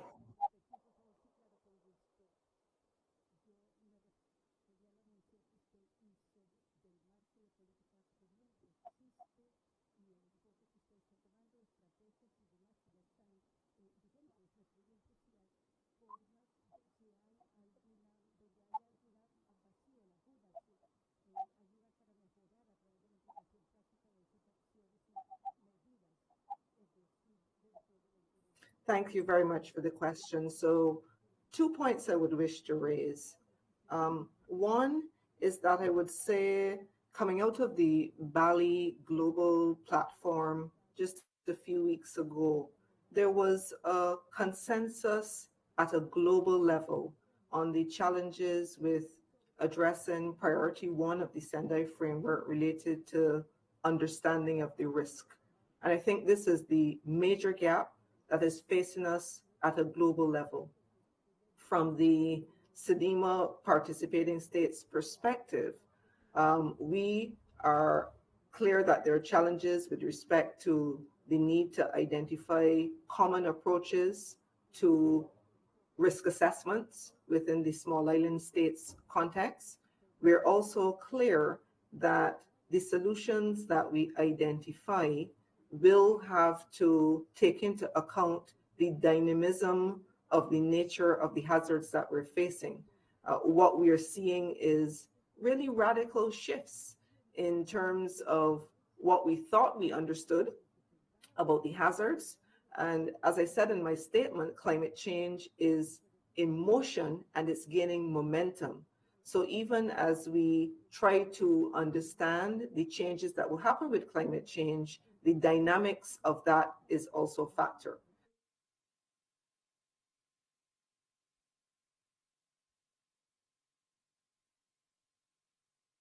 The second comment I would make is specific. Should I continue?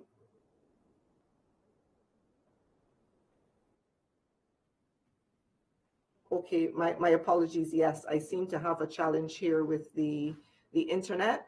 I was making the second point specifically with respect to our regional comprehensive disaster management strategy. In fact, we are undertaking a midterm review of this strategy, and already emerging is the need for a more explicit text within the strategy to treat with key areas such as disaster risk financing, recovery, and also issues of displacement. Thank you.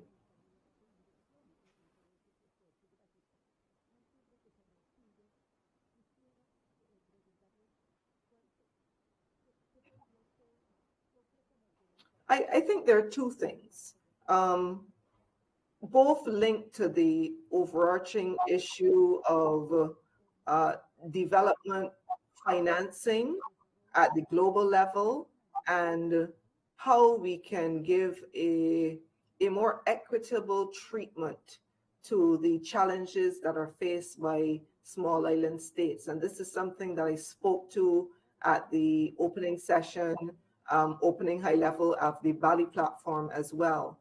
And so there are two things that I touched on there. One was related to the potential value of the multi-dimensional vulnerability index, which is being developed by, it's being led by OAS.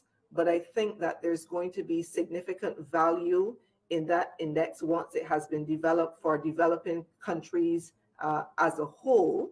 And linked to that, the second point is how we then leverage an index such as that for informing the kind of decision making with respect to eligibility for access to financing. And this is also very much linked to the areas that have been advocated for by small island states within the context of the UNFCCC Conference of Parties, where we're looking for a better balance between the global financing flows for adaptation vis-a-vis mitigation.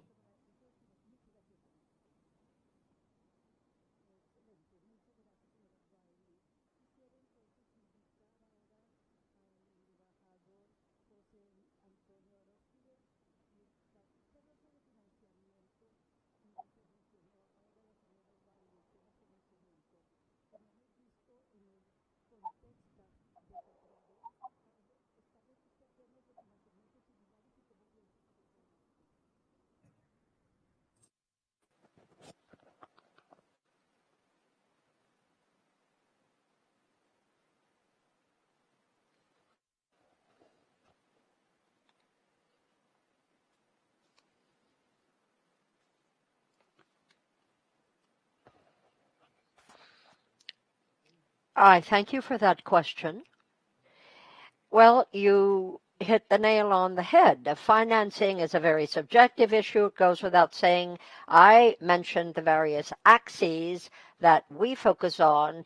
But at the end of the day, it all boils down to never having enough money. Resources are never overabundant. And in that context, every country does what it can to generate further resources to mitigate disaster issues. No one doubts that the vast accumulation of issues that developing countries face, the strains we face in education, in health, you name it, are such that juggling money and resources to get to the area of disaster management is a priority. And so we have to find other doors to knock or work through NGOs in a manner that will focus on very concrete issues. We've had tremendous assistance from some governments, from some intergovernmental organizations, and we have a very important rapport with the Gates Foundation, as I might have mentioned. Financing at the end of the day is essential. That is a truism. And states, by states I mean the organized states that are organized into collective entities, such as, for instance, within the framework of the OAS and others. It could be the IDB, CAFCA, which is a development agency in our region, can certainly manage to tailor the financing to specific needs. It isn't at the end of the day rocket science, but it sure does take hard work and very focused will. Thank you.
Well, I couldn't agree more with my esteemed colleague.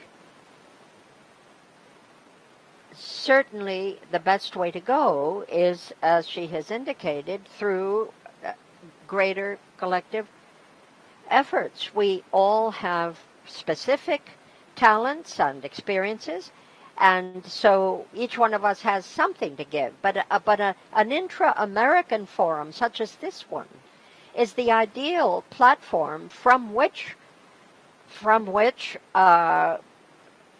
better action, more concerted action, exchange of information, joint efforts might be organized. I'm not suggesting for a minute that we're not already doing that, but let's do more of it, and in a heightened way.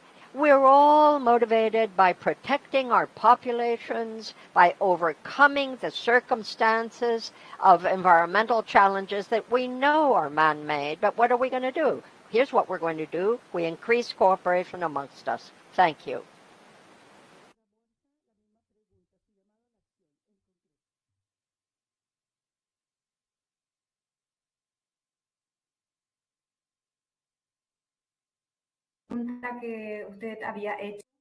On the question you had put to us, we believe that we need to join efforts to an even greater degree on the basis of shared responsibility,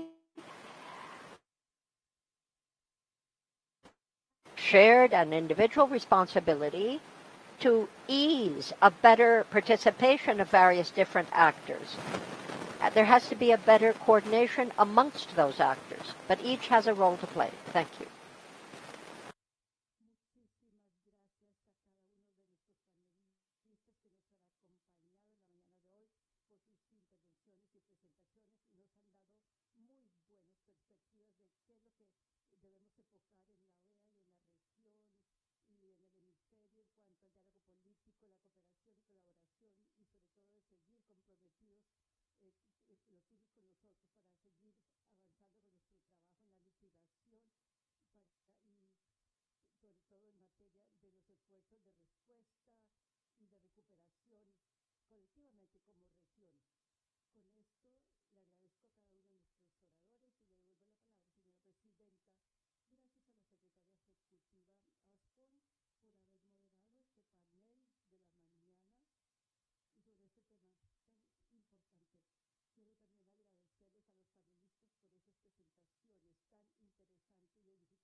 Ambassador Reyes-Clark, I'm very pleased to chair this last session, and certainly last time I do so as CD chair, and as you have done, let me pay tribute to the leadership of Ambassador Philip Spencer, the Ambassador of Trinidad and Tobago, and such a leading light in the Inter-American system, offering an integral, a comprehensive vision of our collaborative work within the OAS to strengthen the capacities of this organization.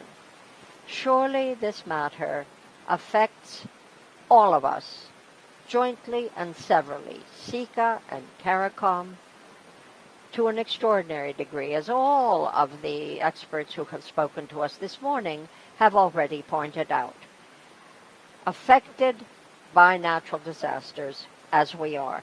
I now invite you to turn to opportunities for cooperation with strategic international partners and through regional humanitarian assistance and disaster mitigation platforms to advance disaster resilience in the Americas, and to consider that hugely important dimension of our issues today.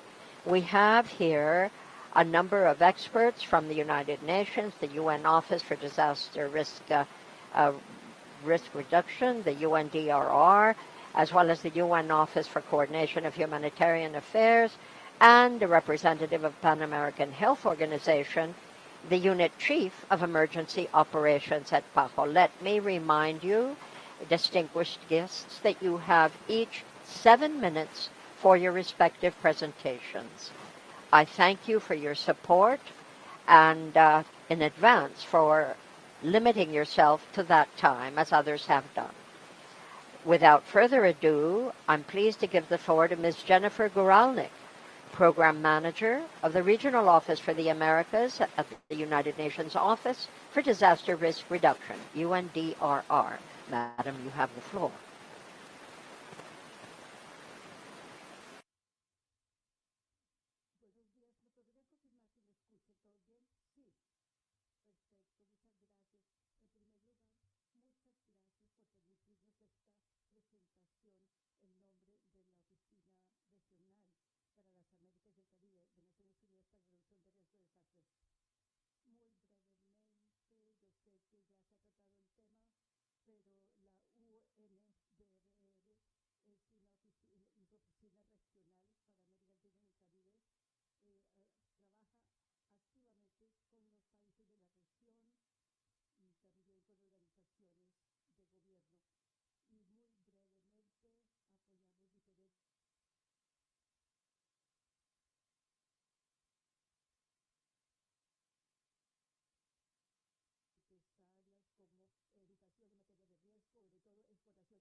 fueron propuestas por Estados miembros para nuestra región, con base a las 4 prioridades de ese marco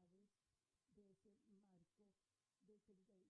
Eso es muy importante tenerlo presente. Más recientemente, como hemos escuchado, en Bali, la plataforma global ofreció también acciones muy concretas de acción.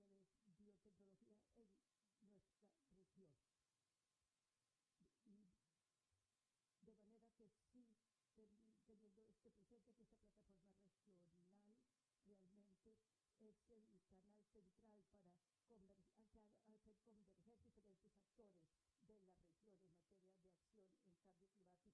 Este, Uruguay, basándose en lo que ha salido de Bali, Indonesia y de otros lugares, y sobre todo se va a tratar más en el área de biotecnología en nuestra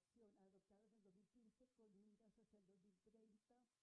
Y de manera que sí, teniendo presente que esta plataforma regional realmente es el canal central para hacer converger diferentes actores de la región en materia de acción en cambio climático y reducción de desastres. Algo en lo que estamos haciendo también es mejorando y haciendo el análisis de mediano término también de lo que es el marco de acción adoptado en el 2015 con miras hacia el 2030. Y este es un proceso que está examinando 3 líneas de acción. Primero, haciendo una evaluación hasta la fecha de cómo estamos avanzando y retando los retos que estamos enfrentando también en las diferentes naciones. La segunda línea de acción es examinar los riesgos, por ejemplo, el contexto que se enfrentan, cuáles son los riesgos que se enfrentan a la situación de COVID y esos cambios y dinámicas que se presentan, o sea, multifactor, amenazas multifactor. Y con miras a formular futuras recomendaciones. ¿Cómo podemos acelerar esta implementación con miras al 2030 para lograr este desarrollo sin dejar nadie atrás? También la región está muy comprometida, llevar a cabo análisis muy integrales de toda la situación y todo el progreso, también no solamente para áreas temáticas a través de diferentes grupos y también diferentes áreas en que podemos apoyar a nivel específico y global, lo que van a culminar con una reunión de alto nivel en Nueva York el 18 y 19 de marzo del próximo año y también con una declaración que va a culminar con una declaración y esto a su vez nos va a permitir dar insumos para las siguientes reuniones del llamado a la acción y también por ejemplo, basado con el Acuerdo de París, el cambio climático también, y por ejemplo, son llamados de acción para financiamiento, también desarrollo de otros aspectos que se han de tomar en cuenta. Entonces, queremos invitar a los países de los Estados miembros y a los Estados parte de la Convención para que apoyen todo este proceso. Y por último, también quiero mencionar el apoyo que se está brindando al desarrollo e implementación de las estrategias de reducción de riesgos a nivel nacional y regional. Esto es fundamental, es muy importante que todo esto se tenga establecido a fin de poder dar apoyo a las otras estrategias e iniciativas aquí en nuestra región. Los países, o la mayoría, ya han desarrollado sus estrategias nacionales de conformidad con sus planes o marcos de desarrollo a nivel nacional y en la región hay más de 500 agencias o ciudades, más bien, que ya están aplicando estos planes de resiliencia para promover un plan de gestión y reducción de riesgo a nivel local. Y obviamente esto tiene que ser en coordinación con todos los planes de estrategias a nivel local y regional y nacional. Obviamente tenemos una gran línea de acción y de hecho, como se mencionó también el trabajo y la acción de concreta que también tenemos en los diferentes ámbitos a nivel de diferentes grupos de áreas temáticas y todo esto sigue en curso. Muchas gracias. Thank you very much, Ms. Guralnik. Thank you very much for your very informative presentation.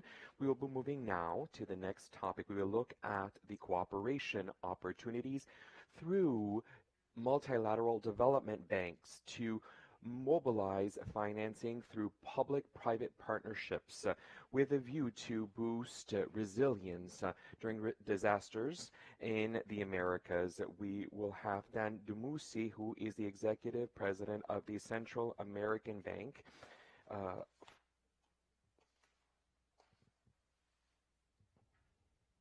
for economic integration.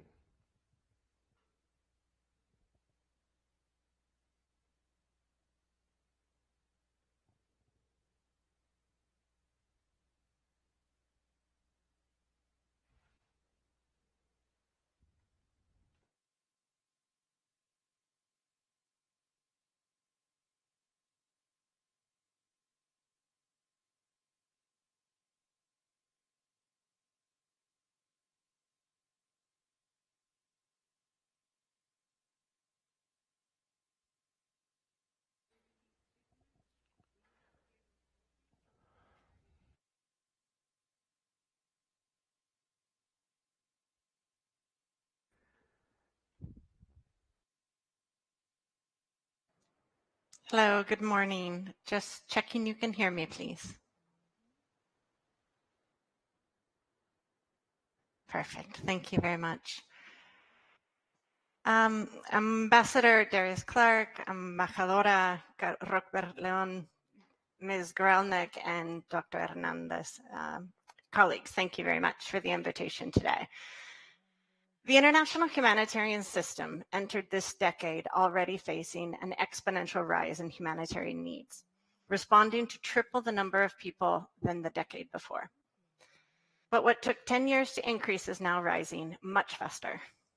The number of people targeted for international humanitarian assistance increased by 59 million between 2011 and 2020. It has taken just 2 years to rise by more than the same number again. As of mid-June, we are up to 204 million people in need of immediate assistance globally, with an unprecedented price tag, $46 billion US. In Latin America and the Caribbean this year, the humanitarian community issued 6 country-specific response plans and 1 regional refugee and migrant response plan to assist 16 million people. This is a dramatic increase compared to 3 million people targeted for assistance just 5 years ago. The accelerating increase in humanitarian needs is set to worsen over the coming decade, both globally and in this region, as we face climate change, social and economic crises, growing inequality, pandemics, and rising violence. Compounding this is the challenging geopolitical landscape that hinder multilateral efforts to address the underlying drivers of need. Without progress on the root causes, communities will remain highly vulnerable to the risks and threats of the future. Humanitarian needs will far surpass resources to meet them, and only a fraction of people will have sufficient food to feed their families, safe water to drink, or opportunities to make a decent living. So where do we go from here? To start, resources must be dedicated to address the underlying drivers of need. This cannot be done through humanitarian means alone with short-term programming and funding cycles. No Band-Aid can stop massive hemorrhaging.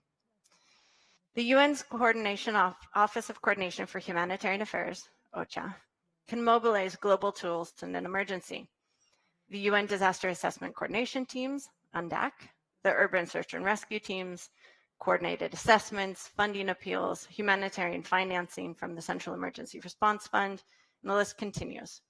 We're good at this. But to truly strengthen resilience and reduce the impact of natural hazards, we must collectively invest in individual, community, national, and regional capacities and leadership. Solutions need to come from within. For this, I bring 3 points. 1, global platforms and mechanisms need strong regional representation and ownership. The recent example of the permanent representative of Bolivia to the United Nations, serving as vice president of ECOSOC and responsible for the humanitarian affairs segment, ensured the inclusion of Latin American and Caribbean perspectives throughout the discussions on building resilience, responding to humanitarian crises, and promoting sustainable solutions. The Global UNDAC Advisory Board benefits from rotating representation from the Americas, including Argentina and the United States this year. The UNDAC roster includes trained disaster management experts from more than 20 countries of the region. Similarly, the International Search and Rescue Advisory Group, INSERAG, in the Americas, is an excellent example of regional ownership and collaboration. The Americas Group, with Honduras currently as president, promotes international standards for USAR teams and fosters relationships and agreements that will facilitate the immediate deployment of teams in sudden onset emergencies when hours and minutes count most. 2, national disaster management offices and sub-regional bodies require sustained expertise and resources. All too often in this region, a change in government is followed by changes throughout all levels of civil service and a loss of expertise, institutional memory, and sometimes active implementation of agreements. Disaster management must be institutionalized and recognized as a long-term, apolitical effort. Sub-regional entities like Sepredenac, Sedima, and Caprade require predictable and sustainable funding and resources to successfully carry out their mandates and ensure an appropriate locally led response to needs. but often they're overstretched and under-resourced despite the high expectations placed upon them. And 3, we need an inclusive approach to disaster resilience and response, with people and communities at the center. Communities must be consulted in the disaster management cycle, including the allocation of public resources and the design of programs. Individuals are best placed to assess their capacities and resources, innovate strategies, and adapt to evolving risks and hazards. Their voice should be the strongest at the table.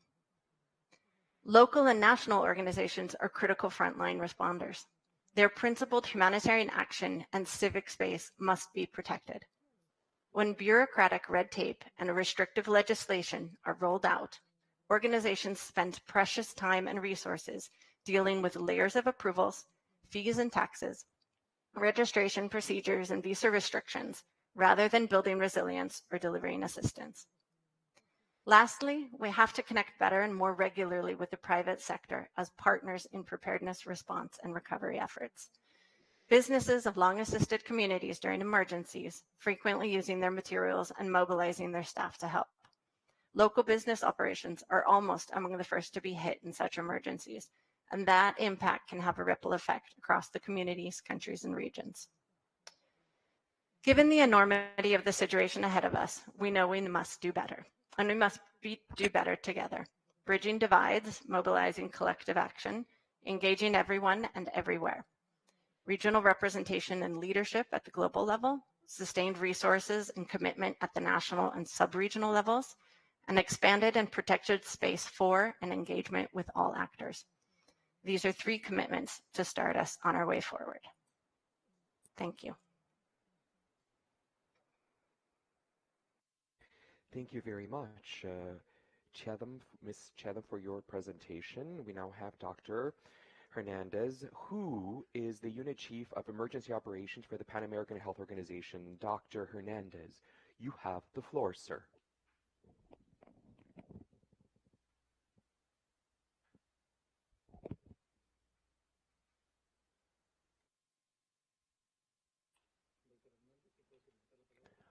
Dr. Hernandez, if you would be so kind as to request the floor.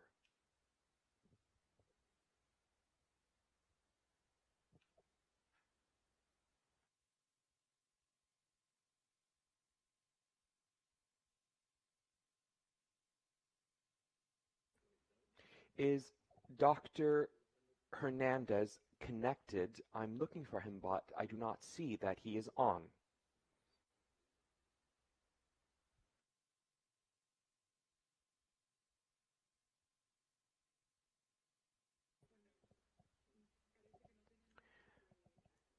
It seems that Dr. Hernandez is not online, and while we will be now moving to the next topic, since Dr. Hernandez was the last presenter on item number 5. Number 6, we were looking at the opportunities for cooperation through multilateral development banks to mobilize financing, including through public-private partnerships to advance disaster resilience in the Americas.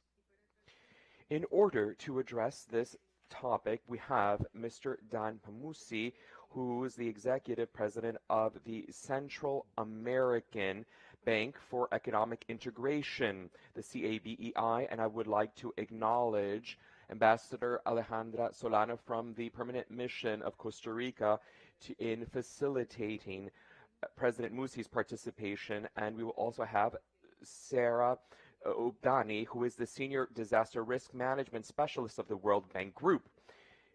Thank you very much for accepting our invitation to take part in this meeting, and sir, you have the floor.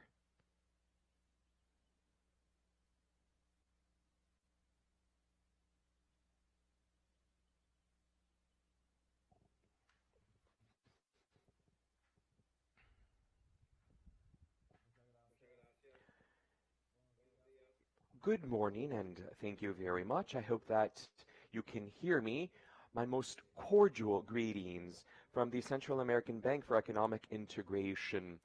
And I want to make the very best use of the time, and thank you to Costa Rica for always bearing us in mind within the OAS. First and foremost, what I would like to state, at our bank, we play a very important role because of the fact that we're very close to our member states.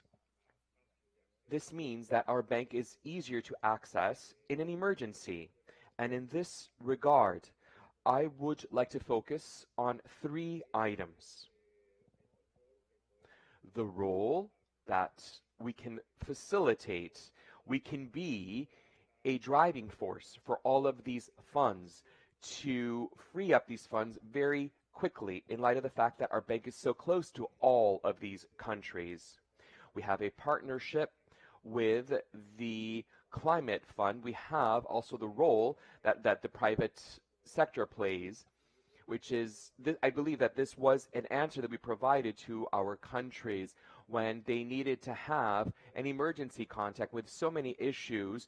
We are not able to work only with the public sector. We need to work with the private sector. This public-private partnership, and it's a global alliance with the Climate Fund. We invited other organizations, other countries who want to be part of this global initiative through the bank and through other Central American entities to try to mitigate climate change and to create innovation in the area where the poorest people live that are impacted by climate change during the rain seasons or during the drought season for the rest of the year.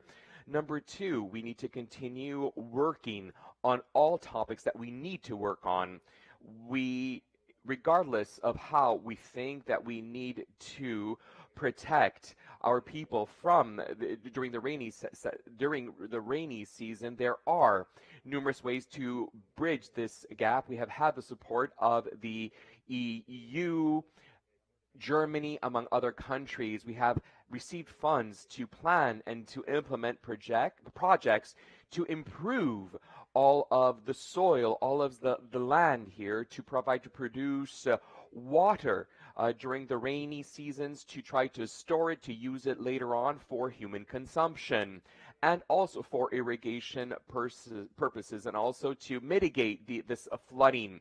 And this project, what we have been doing, we are implementing it throughout the Central American region. These are not electric dams. As we all know, they are on a smaller scale. They are not as environmentally problematic, if you will. We are carrying out this long-term planning. Currently, our bank is financing various assessments for all of these projects. We are looking forward to work with our partners to provide these non-reimbursable funds for the beneficiaries. Also, innovation. That is the 3rd prong. In Central America, we are the victims of climate change. However, this does not mean that we are turning a blind eye to the fact that we also cause this climate change. Our bank, through our partners, we have attracted the interest of our colleagues from Europe and in Asia for electric mobility, for example. And we feel that we need to change the situation and to transform this whole entire sector. And I appreciate the invitation from the OAS that has included other countries, such as Mexico, for them to open up the market to hybrid and electric vehicles so that we can access them. We are not asking for them for free. We want them to open up the market for us so that we can acquire these vehicles. We do not manufacture electric vehicles, rather, and this is environmentally friendly. This is also good and benefits the pockets of Central American countries, and this will further expedite this whole process. Generally speaking, there is a financing, ladies and gentlemen. What I would like to underscore at the OAS, and thank you for the openness that you have bestowed upon us this morning. And we're moving beyond, we have to think outside the box to drive innovative solutions, but also large and small scale. Climate change does not start with a policy change, but rather everything that each and every single one of us can do to mitigate what drives climate change in our countries. I would like to avail myself of this opportunity to send my warmest greetings to the OAS. I believe that this action plan is that we need to think locally and act globally. Thank you very much for this your kind attention. Thank you very much, and it is an honor to have been here today. Wishing you all a very good day. Thank you very much to the executive president of the executive director of the Central American Bank for Economic Integration. Thank you for your most valuable participation. We will now welcome Mr. Danny, who will be sharing with us what his insight is in terms of disaster risk management within the World Bank Group. Mr. Dani, sir, you have the floor.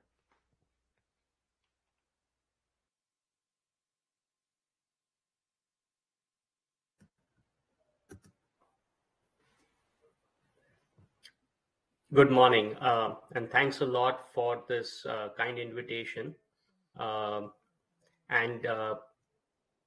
I have been listening to all the speakers this morning, and it has been a very informative and more importantly, a call to action, which bodes very well for our region, because our region does need this, and so does the rest of the world.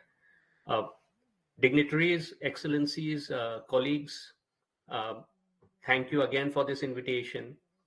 I think it is a somber moment. I won't repeat a lot of what speakers have said, but just to reflect that last year alone, Swiss Re, the reinsurance company, calculated that $270 billion were global economic losses from disasters alone in one single year. 2020 was 111 billion. I mean, so the numbers keep rising, and they will keep rising, which we all need to be aware of. I mean, again, the global trend is where climate variability is exacerbating, and it is impacting all of us in the entire region. Latin America and the Caribbean, unfortunately, has every single disaster that we can think of. Right? It has earthquakes, it has volcanic eruptions, it has forest fires, floods, landslides, droughts, and a lot of these hydrometeorological disasters are only getting worse.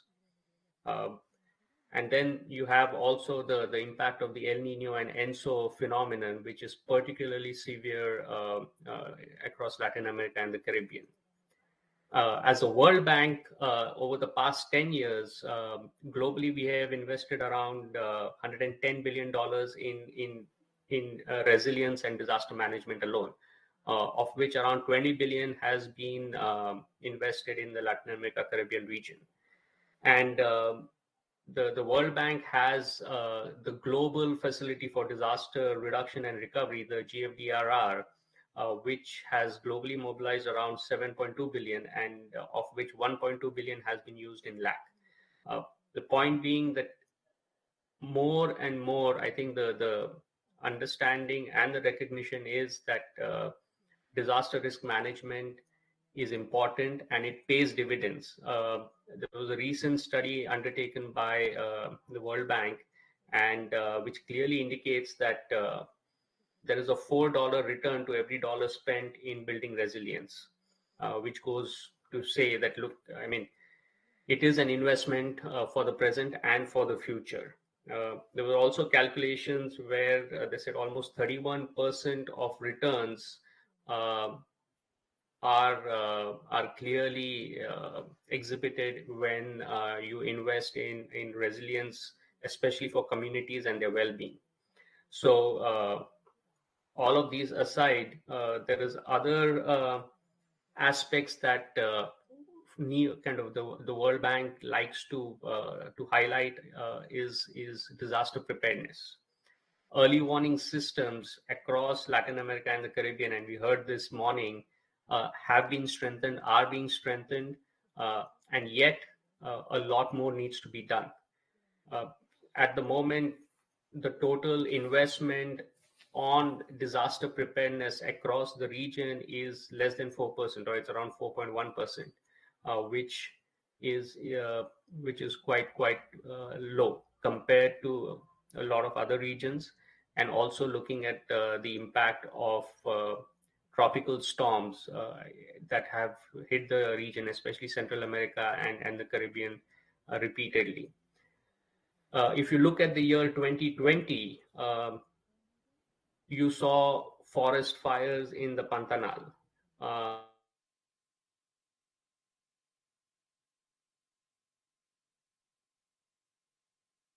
You saw 30 named storms. Again, you saw severe droughts across Paraguay and the Parana rivers. You have been seeing impacts of this on energy production. You've also seen this impacting agriculture produce being transported on these river channels, and that has led to a huge loss. I mean, in Brazil alone, it has estimated that $3 billion of agriculture loss has been reported. Similarly, impact in Uruguay, Argentina, and Paraguay has been very strongly noted. Right? I mean, ultimately, forest fires are happening more frequently. They're happening even more frequently in the Amazon. And that is something where it's not only about the forest fire, but it's also about the amount of carbon that gets re-released into the atmosphere. In terms of climate variability and the impact on the economy, the World Bank has looked at numbers, and on an average, climate-related disasters have cost Latin America an equivalent of 1.7% GDP every year over the last 2 decades. Annual average cost has been around 1% in countries like Brazil, Colombia, Mexico, and is beyond 2% of the GDP in the Dominican Republic, Nicaragua, Honduras, and Panama. It is estimated that in the next, by 2030, so in the next 8 years, an estimated 2.4 to 5.8 million people are going to slip back into extreme poverty in the region. These are sobering numbers. And COVID-19 just further exacerbated the fact of what we call as complex disasters, cascading disasters. Right? During COVID, you had 2 storms, Eta and Iota, hitting Honduras and Nicaragua.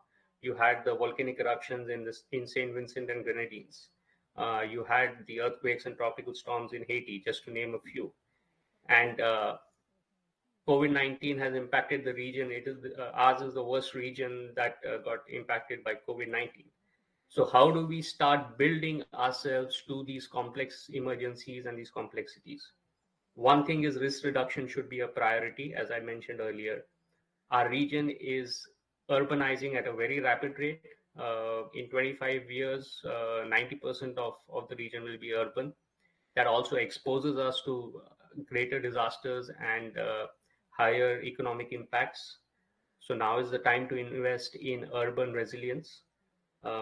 Disasters, unfortunately, will keep happening and will keep increasing in intensity and in impact. So as I said earlier, $4 to $1 of investment in terms of returns. So the time to invest is now. And the region is very good with policy making, but we need to invest further in infrastructure. So that is a few things that we would like to share. I thank you again for this invitation and look forward to further deliberations. Thank you.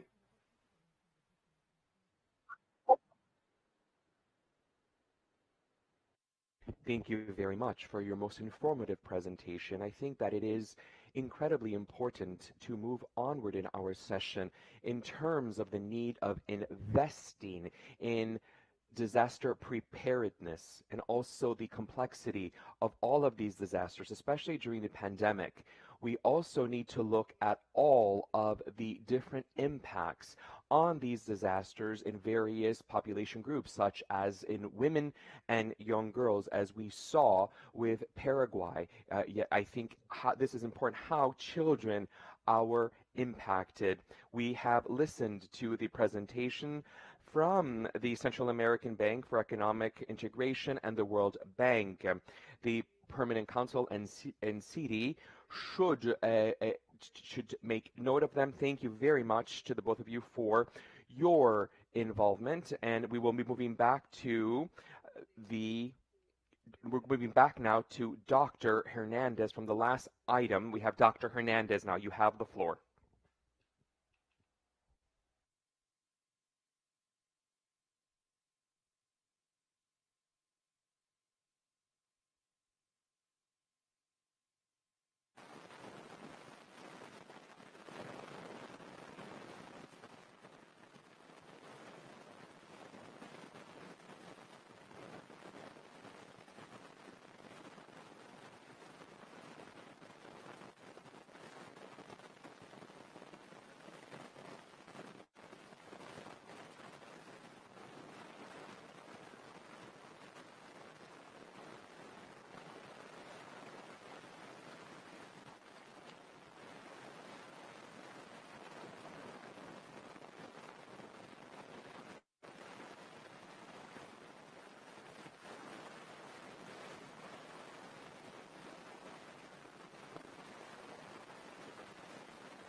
Good morning, all. I hope you can see my screen, that the image is coming through, and that the sound, yes, the chair says, we see you and we hear you. I have a brief presentation, ladies and gentlemen, but let me begin by saying how grateful I am to have been invited to join you, and I apologize for the connectivity issues. PAHO, the Pan American Health Organization, has been working very hard within the framework of the Sendai Group, which, as we know, is the Sendai Framework for 2015-2030, to build, hand in hand with the ministers of health of the respective countries, a more resilient health system. That's the aim. And we've had several plans, 2016, 2021, for mitigation of disasters, another for humanitarian aid that goes 2014 to 2020, and beyond that, the strategy to build a resilient health system post-COVID for recovery and the protection of public health and the preservation of the established goals. We're also working on a plan of action for disaster mitigation, which has to be multifaceted, bearing very much in mind pluri-ethnic approach, a gender approach, and persons with varying disabilities, focusing also on the question of disaster in the health sector, governance, intelligent and resilient security systems, insurance systems, and a variety of techniques to recover from emergencies. We in the Americas, ladies and gentlemen, have carried out a study on the basis of 20,300 and some hospitals in the region. Some are large, some are medium, some are small, some work 24/7. And we have found a number of rather interesting issues. Let me share some. 98% of those hospitals are exposed to some sort of natural disaster. In North America, 4,299, 366 in Central America, 36,000 and some, and 318 in South America and the Caribbean, respectively. 52.2% of the surface of the Americas is risky. That's why all of these questions arise. We are in the volcanic fire belt of the Pacific. We are bang in the middle of Hurricane Highway, and to call it that, and therefore this greater level of exposure, it affects almost half of hospitals of the middle or third level of specialization. Therefore, we must come together to strengthen leadership, management, intersectoral effectiveness, coordination of operations, logistical capacity, of administration and finance, and the overall process of recovery ex post emergencies. These are key issues on which we must work together. And we'd like to focus on the question of what constitutes a resilient hospital. From what we have seen, these must have to be safe, but they have to be environment friendly. They must be open. They must be a source of inclusion to people who most need them and are least able to pay for the services, such that those hospitals have got to be ready to resist all kinds of issues, earthquakes, floods, you name it. They've got to help their patients while remaining operational in the midst of a serious emergency, an emergency full stop. Also, of course, to ensure that personnel are safeguarded and equipment. There has to be an ability for prompt recovery of function where some or all function, God forbid, is lost. It has to be an integral, a comprehensive approach to try to avoid greater cost post-recovery. Have to be ready to expand capacity in major emergencies with the least possible loss of life and suffering on the part of patients and other sequelae. Beyond which, we need, what do we need? Let me put it that way. What does it take? All right, there has to be better coordination, public-private, better coordination with communities. We have to be integrated, comprehensive, adapted, and adaptable. Got to learn from past lessons and be able to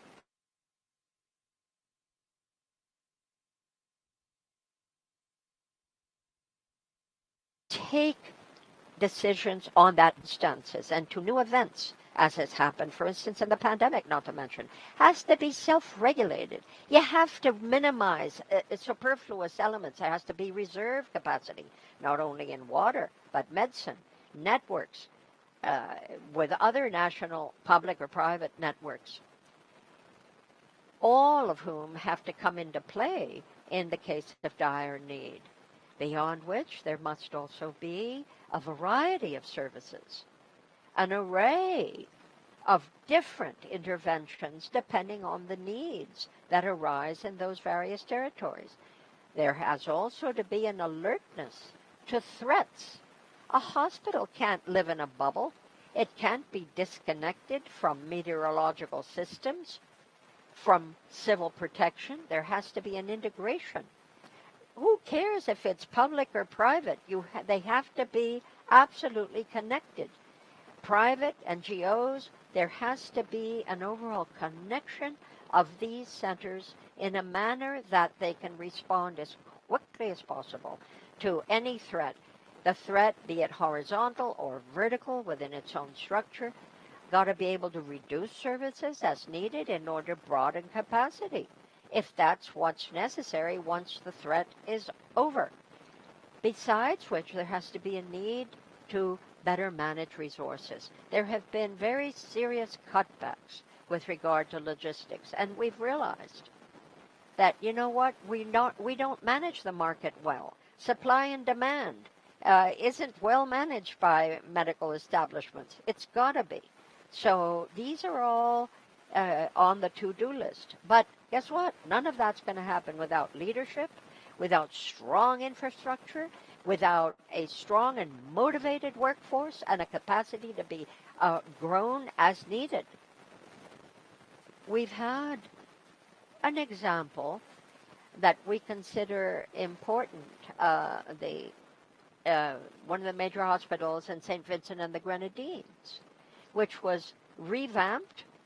It's an intelligent hospital, even though there was a volcanic eruption, you may recall, and there have been innumerable storms and hurricanes passing, no injured.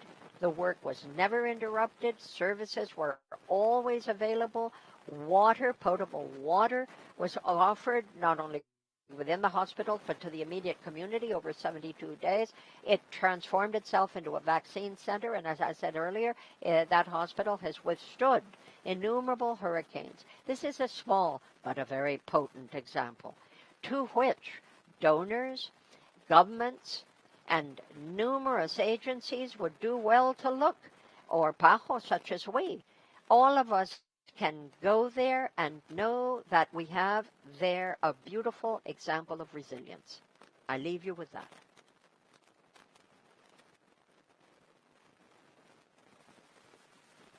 Thank you so much, Dr. Hernandez. What a stirring statement, and thank you.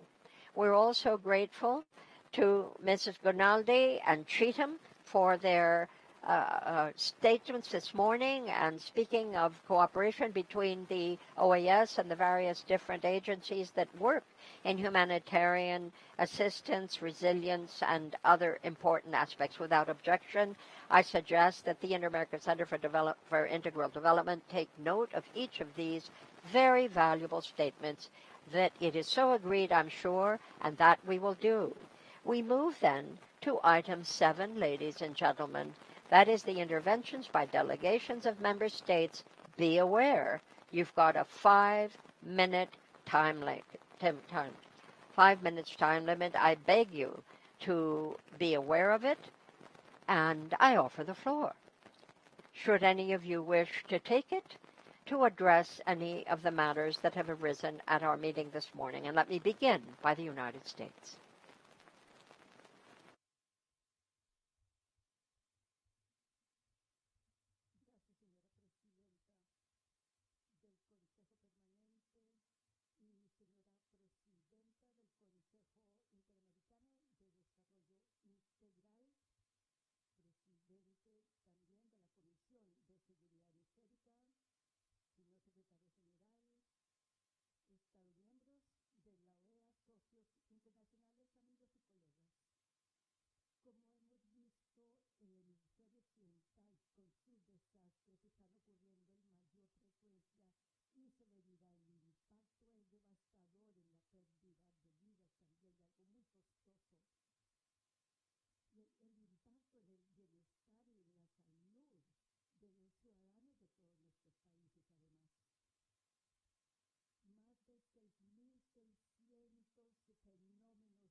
recibido la plena atención de este foro aquí en la OEA hoy día. Apoyamos la plena implementación de las resoluciones 2979 de la Asamblea General y 2955 del 2020. Ambas resoluciones de la Asamblea General marcaron la trayectoria para que la OEA también pueda seguir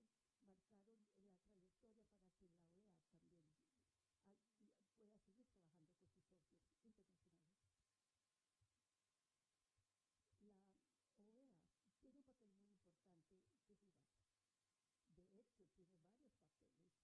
un papel muy importante que jugar. De hecho, tiene varios papeles. El papel como convocador, el de la difusión al público también, el de compartir e intercambiar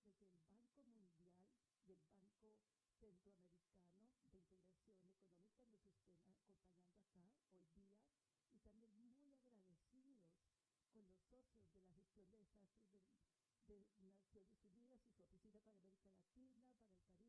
Todos estos son temas muy críticos. Y nos estamos muy complacidos de que el Banco Mundial y el Banco Centroamericano de Integración Económica nos estén acompañando acá hoy día, y también muy agradecidos con los socios de la gestión de desastres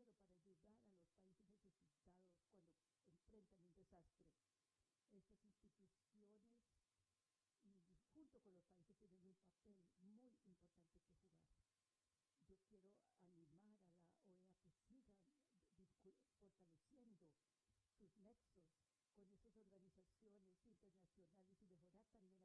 su oficina para América Latina, para el Caribe y otras regiones también que están presentes y nos acompañan hoy día.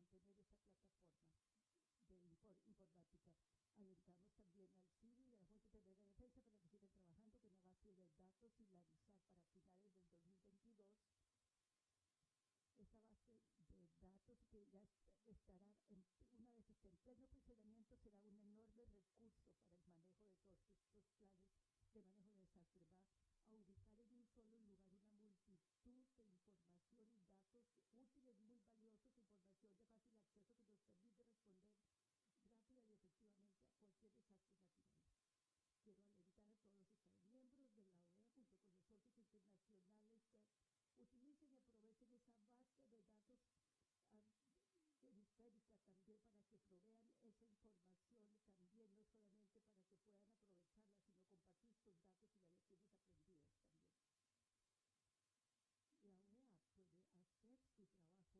información también, no solamente para que puedan aprovecharla, sino compartir sus datos y las lecciones aprendidas también. La OEA puede hacer su trabajo implementando plenamente sus mandatos lo más pronto posible. Quiero agradecerles, señoras presidentes, por esta oportunidad de participar y de intervenir con este tema tan importante. Estados Unidos seguirá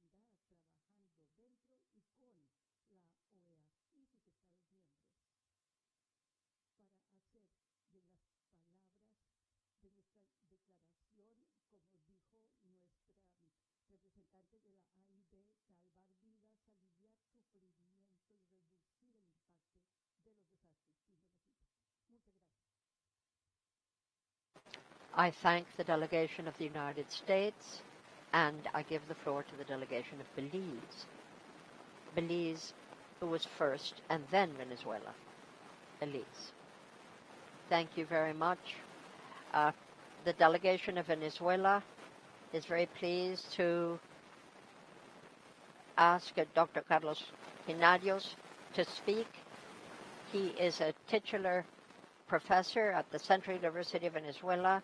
He's a graduate in mining from Miami Dade College and is very much involved in the Pan American Network of Risk Reduction and a present professor of Science and Technology in the Andean University. You have the floor, sir.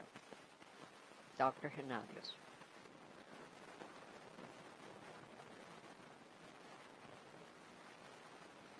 Doctor, would you be so kind as to ask for the floor?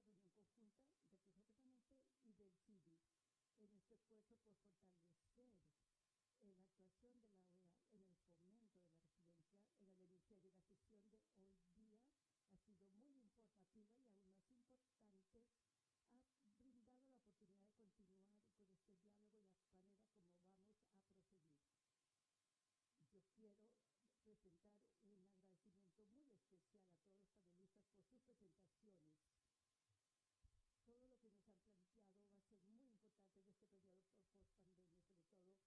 en este periodo post-pandemia, sobre todo la implementación de medidas concretas, activas e integrales para combatir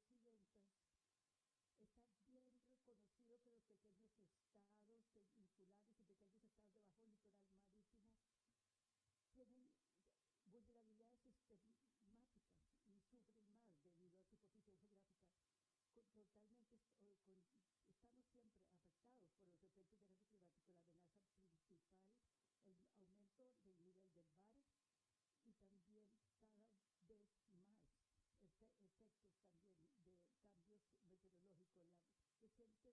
drásticos del cambio climático.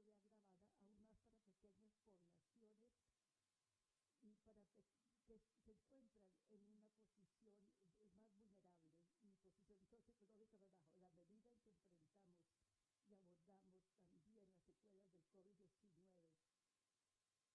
sistemáticas y sufren más debido a su posición geográfica.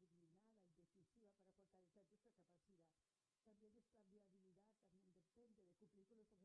La amenaza principal, el aumento del nivel del mar y también cada vez más efectos también de cambios meteorológicos. La reciente vulnerabilidad se ve agravada aún más para pequeñas poblaciones y para que se encuentran en una posición más vulnerable y posición socioeconómica más baja. La medida en que enfrentamos y abordamos también las secuelas del COVID-19 es muy importante que necesitamos una acción determinada y decisiva para fortalecer nuestra capacidad.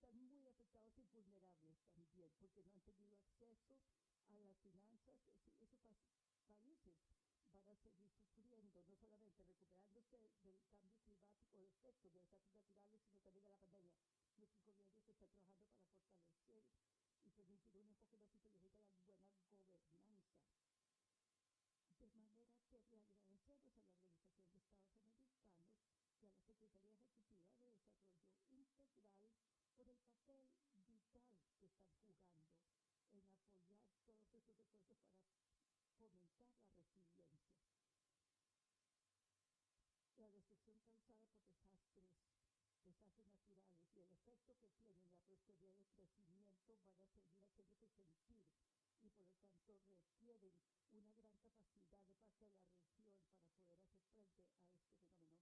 Señora Presidenta, yo espero que las discusiones de hoy día generen y se concreten en acción para lograr una recuperación sostenible y equitativa y efectiva para todos. Gracias. Thank you, sir, for your participation. Ambassador Ordóñez of Colombia is recognized.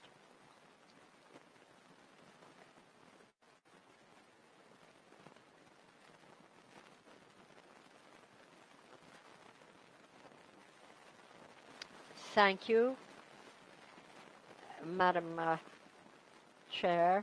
Let me begin by recognizing the importance of this meeting. Our joint assembly here is buttressed by the additional representation beyond the member states, of course, of leading lights in the inter-American system, including regional agencies, strategic allies, including representatives of the multilateral development banks operating in this geographic context. And so, it is a good time to put our heads together and consider the fragility and the vulnerability that characterizes Latin America and the Caribbean in the face of climate change. We are well familiar with disasters of the greatest magnitude in this region. These became ever more glaring in the wake of the pandemic and serve as a very harsh reminder, do they not, of how important it is to invest in how we will face them. And Colombia, like other regions, other countries in the region, I should say, knows much about this. We are well aware of the impact of the pandemic and the vulnerability that we continue to face vis-a-vis varying sorts of disasters, made the more glaring because of our geographic position. All the more evident as these climate changes become fiercer, occasioning enormous humanitarian disasters, as we have felt in San Andres and Santa Catarina not long ago. Therefore, this exercise shows, we believe, the value added of the Organization of American States as the premier regional forum wherein the actors of this hemisphere can and must come together to build consensus and to arrive at the best possible recommendations on an issue that could not be more pressing for each of us. That is multilateral cooperation for the reduction of disasters and the development of resilience in the face of these. We have got to come up with a mechanism that will work in the face of that very tall order. And from Colombia, I can perhaps point to a couple of thoughts that you might wish to bear in mind within the Inter-American system as we go about the task I've outlined. First of all, I think we have got to unify pertinent mechanisms in the hemisphere. There's an enormous amount of disparity in our cooperation, scattered throughout. We need to boost value added. We need to home in on the potential that regional organizations have. To that end, we have got to articulate which are the most effective cooperation mechanisms within the Inter-American system, led first and last by the Organization of American States that has in and of itself a number of competent agencies. Now that very hard task must be accompanied by a reinvigoration of an injecting of more money into the reduction, the disaster risk management policy, and the addition of greater strategic partners that will help us protect strategic infrastructure in the case of natural disasters, which strike us with so much frequency. That was point one. Number two, and equally important, we have to work on the mandate that the last General Assembly gave us on the very point regarding sustainable development, and with a view to improving the contribution of CD in the last quarter of 2023. That, in turn, must be focused on in tandem with the other elements of cooperation that the Summit of the Americas pointed out, bearing in mind what each of the member states have also subscribed, including, as has been mentioned repeatedly, the Sendai Framework,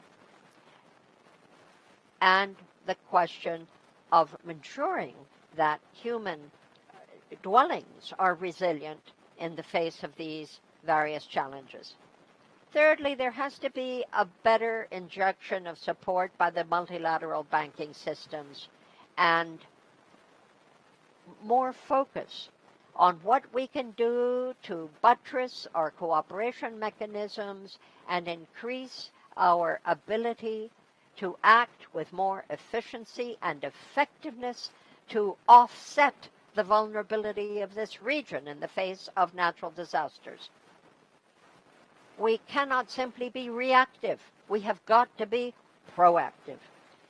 Let me also say that together with the Secretariat that has been subscribed to in the Inter-American Charter, we have got to develop joint plans articulated in tandem with the business partners that are very interested indeed in helping us buttress our programs of reconstruction and social rehabilitation in the wake of disasters as we know them. This is not an exhaustive list, Madam Chair, but it's quite clear that the international and regional institutions, the financial institutions, our integral regional and intra-regional financing has to be forward-looking and come up with clear strategies emphasizing the need for prevention and ongoing protection.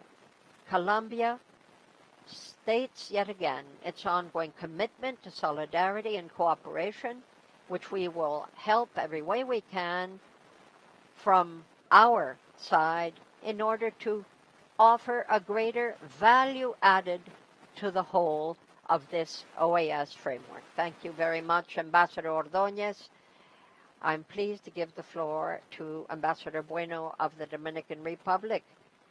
Thank you, Madam Chair. We take this opportunity to thank all of the members of CD and the Inter-American System for this important meeting and the panelists which have offered such inspiring words and all of the insight that we have received today.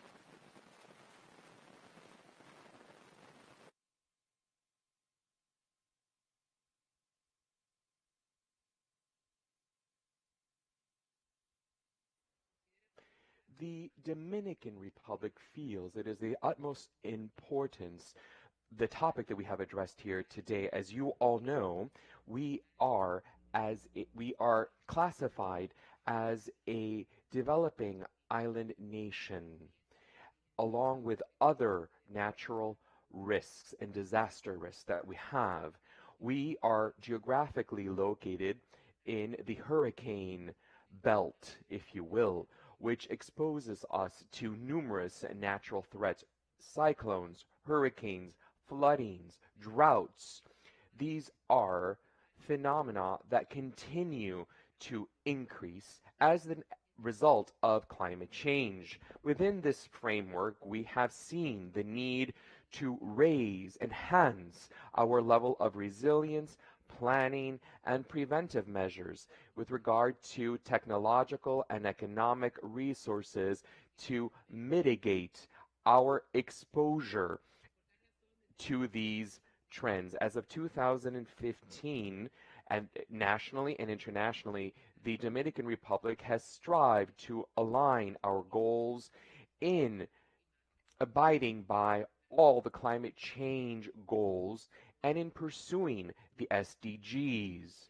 As part of this process, we have taken concrete measures to implement various mechanisms focusing on training, emergencies. We have made significant headway in regulation. We would like to underscore the following legal instruments: Law 142 in terms of risk management and its regulation, Decree 267-13, which approves the National Plan for Integral Management for Disaster, DRR, within the Dominican Republic, and another decree to creating any emergency measures as well.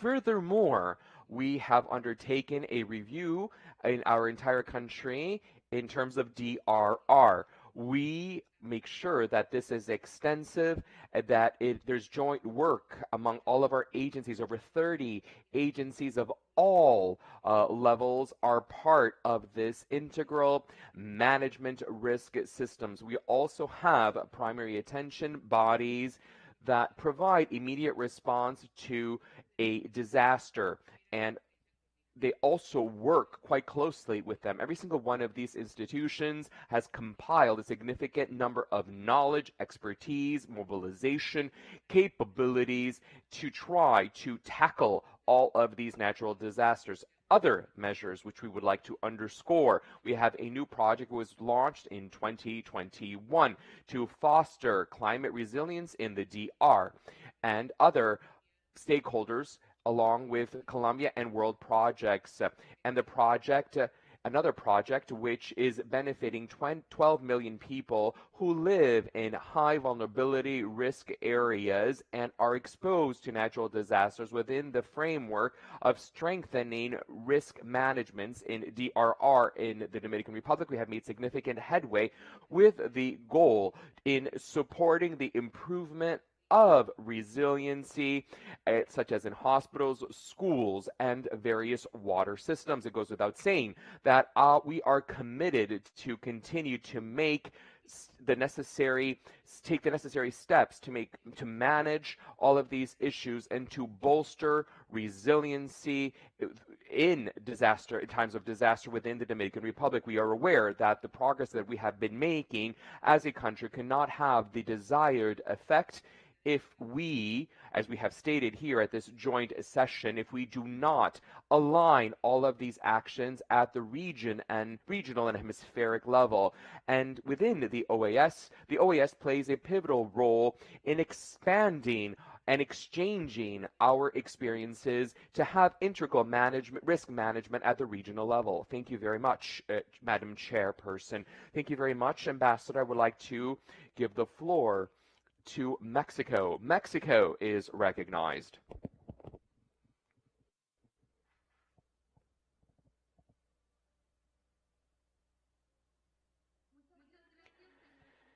Thank you to both chairs.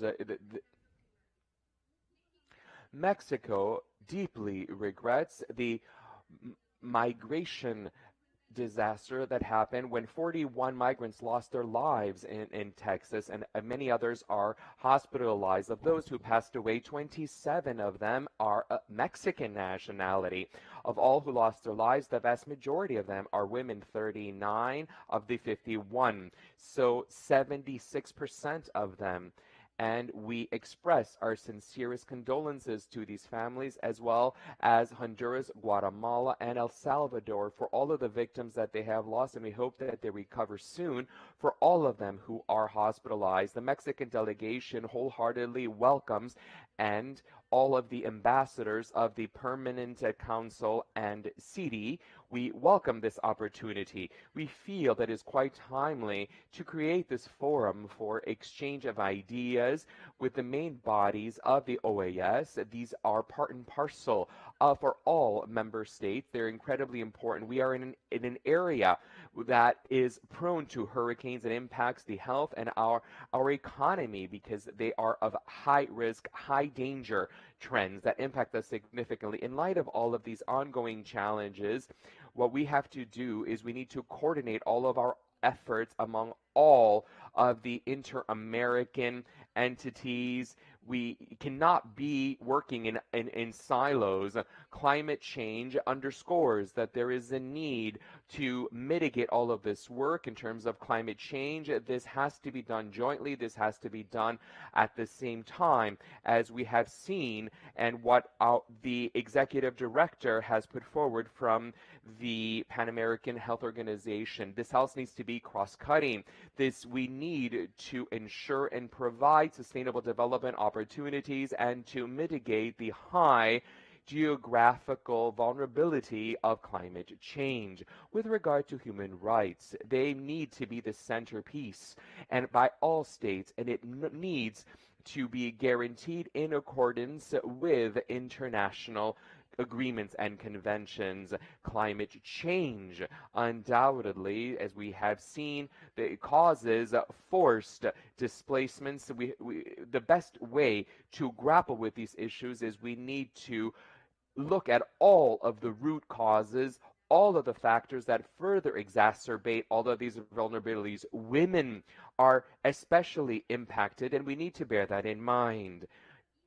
From an intersectoral perspective to provide the necessary responses. We are wholeheartedly committed to the Paris Agreement from 2015 and the 2030 Agenda for Sustainable Development in order to build the necessary context to boost resilience and to foster international cooperation. Mexico is one of the 5 countries of the G20 that have undertaken to complete this program to decrease all of our our carbon emissions, and we are striving to do this by 2050. Madam Chair, women, we have made significant progress in skill building to grapple with all of these natural disasters and phenomena that are impacting us. Although that these are not enough, the capabilities that we have, we need to drive sustainable economic models which foster boosting resilience, taking into account various countries to withstand the impact of this crisis and to make sure that this is not going to spread further with all of these disasters. We need to undertake multilateral actions that are also efficient and are inclusive. It is paramount to look into financing. This is part and parcel of all of our initiatives. Our states needs to develop institutional capabilities which allow them to take on board all of the expenses and to provide greater service to their vulnerable populations. International cooperation for South-South cooperation, they play a pivotal role in enhancing our capabilities of exchanging our experience, technical expertise as well. The OAS must undertake greater effort to support the most vulnerable countries that are impacted by climate change and natural disasters, such as small island countries and states, so that these earthquakes, hurricanes, cyclones, droughts, flooding, volcanic eruptions, as well as other natural phenomenon are mitigated. It is necessary to create the necessary synergies so that the public and private sector work hand in hand to implement all of these transparent resources that bear into account, that are going to also be accessible, and to have mutual accountability, and with a view to provide the necessary, to meet the needs that all of our countries have in order to mitigate natural disasters and also the other impact caused by natural disasters. Thank you to both chairwomen. Thank you very much, Ambassador. Thank you for your words. Paraguay is recognized. Thank you very much. On behalf of Paraguay, we would like to thank you for having this joint session of the PC and the Permanent Council and CD. And this reflects how important this topic is within our hemisphere and the urgent need to devise common policies with a view to strengthening resilience in the light of all of the natural disasters within our hemisphere. Furthermore, we would also like to thank all of the representatives from the multilateral fora for the very informative sessions and all of the various platforms for all of your comments. And we have duly made note of all of your comments. This is all quite relevant to have all of these institutions here today within the framework of the role that they play, and especially all countries, developing countries, they are going to be endowed with the necessary tools so that governments are able to respond with the appropriate level of accountability within a region. I am also pleased to have seen our minister from our Ministry of Paraguay, who addressed various sub-regional issues, and I sent her my most cordial greetings. Paraguay acknowledges the ongoing support in light of the current context vis-a-vis all of these international organizations and the various platforms that we have, and also multilateral financial institutions. We reaffirm our wishes to continue to work jointly with them, with all of the stakeholders, with a view to enhance resilience among all of our populations during the disaster within our hemisphere. And the impact has been further exacerbated. We need to, all of this impact affects all of our peoples. We are all one and the same. Our delegation deems that natural disasters, as well as many others that have transpired over the last few years at the regional and sub-regional level, as well as the various conflicts, they are currently impacting the inter-American hemisphere, that are impacting how we design and how we implement joint prevention policies in light of our diversity, and also to try to mitigate climate change. Therefore, we will continue to support all of the initiatives which have been devised in this regard among all the various OA fora. Thank you very much to the delegation of Paraguay. Chile is recognized at this juncture. Thank you, Chair. The process that we have had in Chile, and I am talking about the latest inflection point, this earthquake and the tsunami on February 27th of 2010, made us realize that our office during times of emergency, our own entity, it caused us to implement a holistic policy for DRR, and they have led to national and international standards so that this is a cross-cutting issue throughout the country of Chile. We have made headway in bringing on board our methodologies, conceptual frameworks, as well as other formal and informal tools.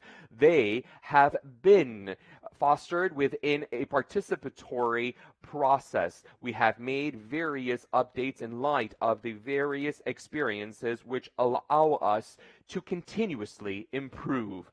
This is the reason why it is possible to state that our system, we have ongoing development. We are better prepared than before. We have done a lot of skill building throughout the entire DRR and risk management cycle. Our national policy and our national strategic plan from 2020-2030, a 10-year plan, includes all of the governing items with the different time frames and so forth that we can design and implement all of these initiatives with regard to DRR to make all of this come into fruition. All of these tools are our roadmap to implement various initiatives, which is a cross-cutting initiative focusing on DRR, bringing into play the various stakeholders in our society to contribute in their sphere of expertise over the short and medium term, and further developing our various regions to make sure that we are even more resilient. This policy is paramount in light of the international agreements such as the 2030 Agenda, SDGs, the humanitarian agreements, the Paris Agreement, as well as many other, and the new Urban Agenda, among many other conventions. Within this sphere, I think that we need to further enhance the role that OAS plays in strengthening our resilience within our hemisphere, driving the robustness of all of these processes to decrease risk, the disasters, the risk rather, and we need to foster sustainability within our development. Our hemisphere is not the only one grappling with this challenge. We need to compile the progress, the experience that we have had within the various sectors and within Chile. We need to be apprised of all of the various experiences that we have had, and also we need to further strengthen, boost, and bolster all of our efforts using national and international players that they have had. We need to undertake all of the new commitments that states will adhere to. Madam Chairwoman, these disasters are not this is only the crystallization of the various vulnerabilities of our communities, of our societies that we have seen. During the vast majority of our history, these disasters have had various causes. For example, it could force majeure or natural disasters. We need to understand that our vulnerabilities and our exposure make these naturals even worse.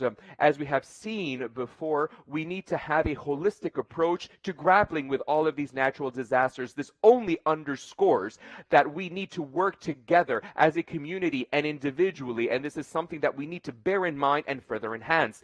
To this end, along with bringing the most advanced expertise in these spheres, we need to compile the experiences that have been compiled over generations among the continuous to try to bolster our resilience.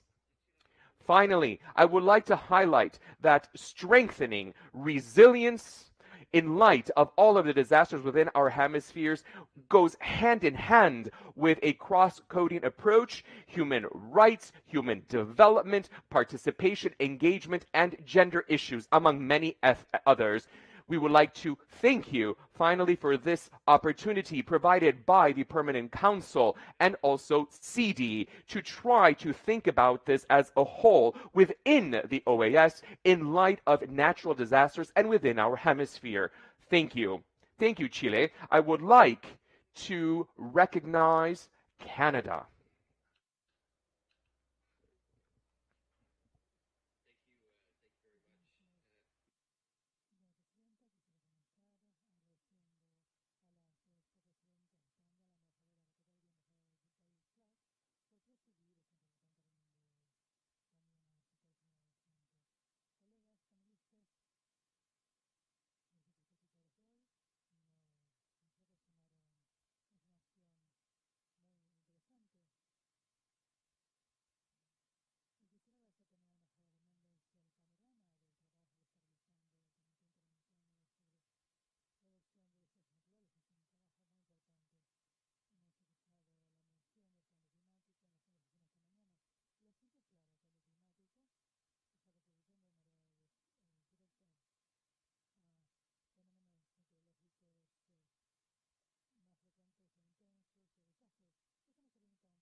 Over the next 5 years, and that $4 billion will include increased support for adaptation as well as nature and nature-based solutions.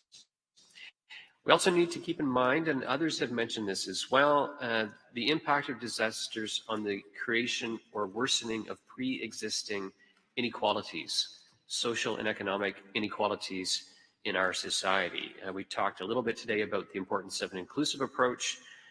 We need to work to better understand and respond to the impacts on the safety and security of the most vulnerable, especially including women, children, and Indigenous peoples.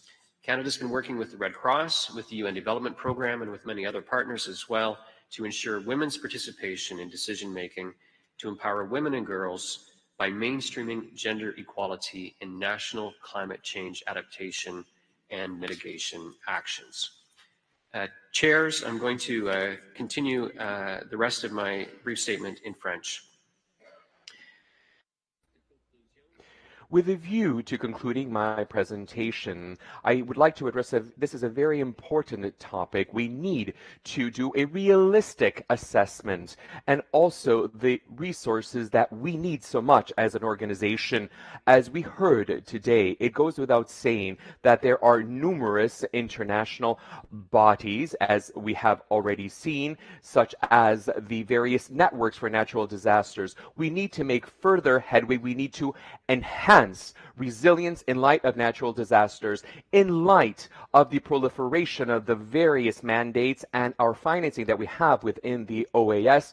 We need to make sure that we should not duplicate our efforts and our capabilities that we have within our organization with as far as Canada sees it, we, the OAS, is well placed to be the appropriate forum, the appropriate platform of the exchange of views, policies, and to provide the necessary access for all of these resources. Thank you very much, Madam Chair.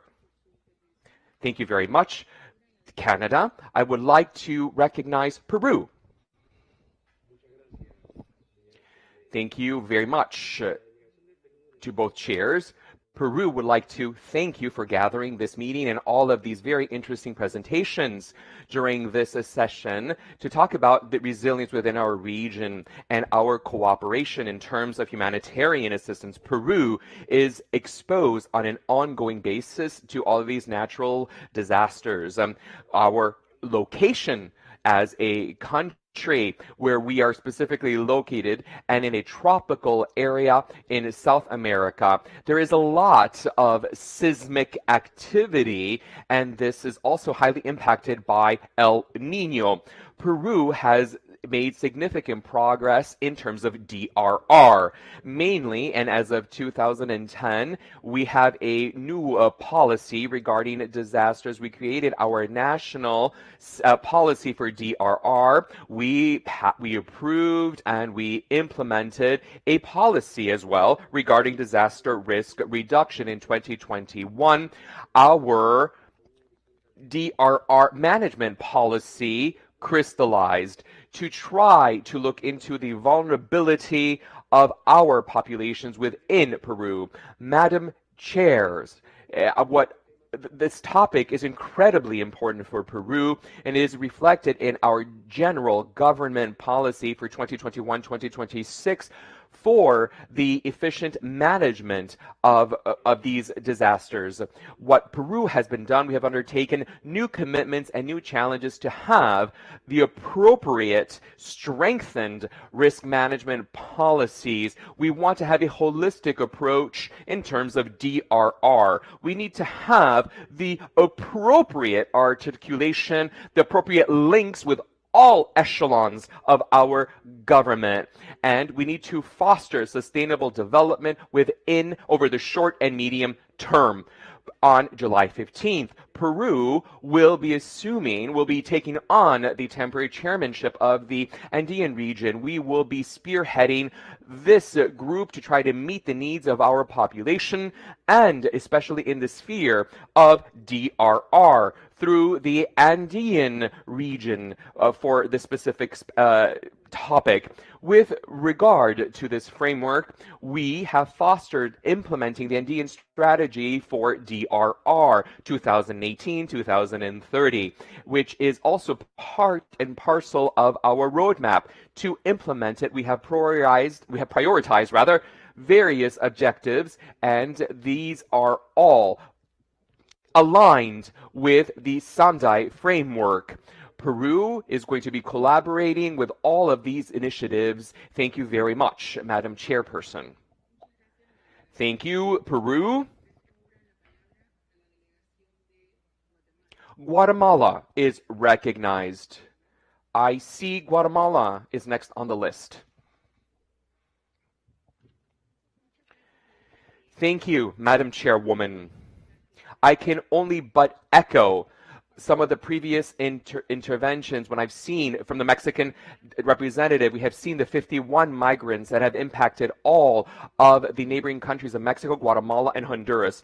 I would like to start by expressing our thanks for bringing together the Permanent Council and CD in both ambassadors and to make this meeting come to fruition, to try to grapple with all of the challenges that we're all facing within our hemisphere. Guatemala recognizes all of these presentations by Panama and the United States, as well as many others, and also this interactive dialogue, which every single one of our panelists has put forward. And also what the member states have stated, this has provided us numerous opportunities to create synergies among our nations, to foster international synergies, to try to tackle this scourge. It is a pleasure to remind you all that we need to have a hemispheric meeting, and this was when Guatemala was the chair of CD in 2018, and also we had the most valuable experience from the United States, and we are most thankful for this experience. This initiative was also welcomed by the Presidency of Panama, the Permanent Council, as well as CD with the support of Costa Rica. We were able to make this come to fruition, and we strengthened all of the tools, all of the inter-American bodies in terms of our DRR. In this joint effort, our common interests among all of these member states, I would like to express my sincerest thanks for the leadership of Ambassador Philippe Spencer from Trinidad and Tobago, who is the chair of that committee. In 2021, we approved a resolution strengthening the role of the OAS. This was done during the last General Assembly, and this further expanded the sphere of this very important meeting. It had the valuable support by the Assistant Secretary General, Nestor Mendez, and also the various secretariats and also the executive secretary from SEDI support. More specifically, I would like to thank Ambassador Gonzalez for his support along this journey. We highly value that the OAS addresses all of these issues in a timely fashion, and the Guatemalan representative stated yesterday that she reaffirmed our trust in this organization and to further facilitate our joint collaboration and work. Guatemala, and in light of the vulnerabilities that we have in light of climate change and natural disasters, for the last 3 weeks, we have had our rainy season. We have had storms, various storms that have impacted our country. The national coordinator in DRR, our entity, is undertaking numerous measures to respond and to safeguard the lives of all Guatemalan. The executive director recorded a message, and I would like the department here, please, of conferences to please put that video up. He sends his greetings.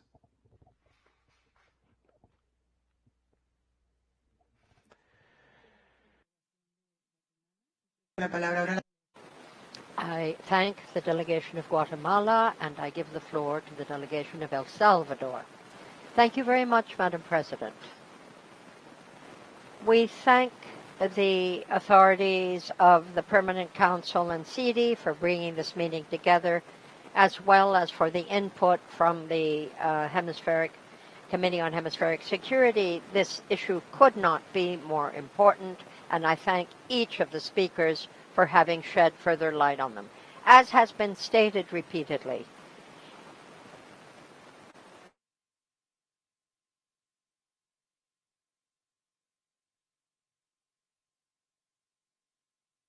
in my country, 88 to environmental. The interpreter regrets the sound is very choppy and interrupted. Going to do my best. We have been exposed to extreme changes, loss of life. These phenomena affect the agriculture, ecosystems, the economy in general, with nutritional and water sources affected, not to mention housing, and all of this, of course, costs money.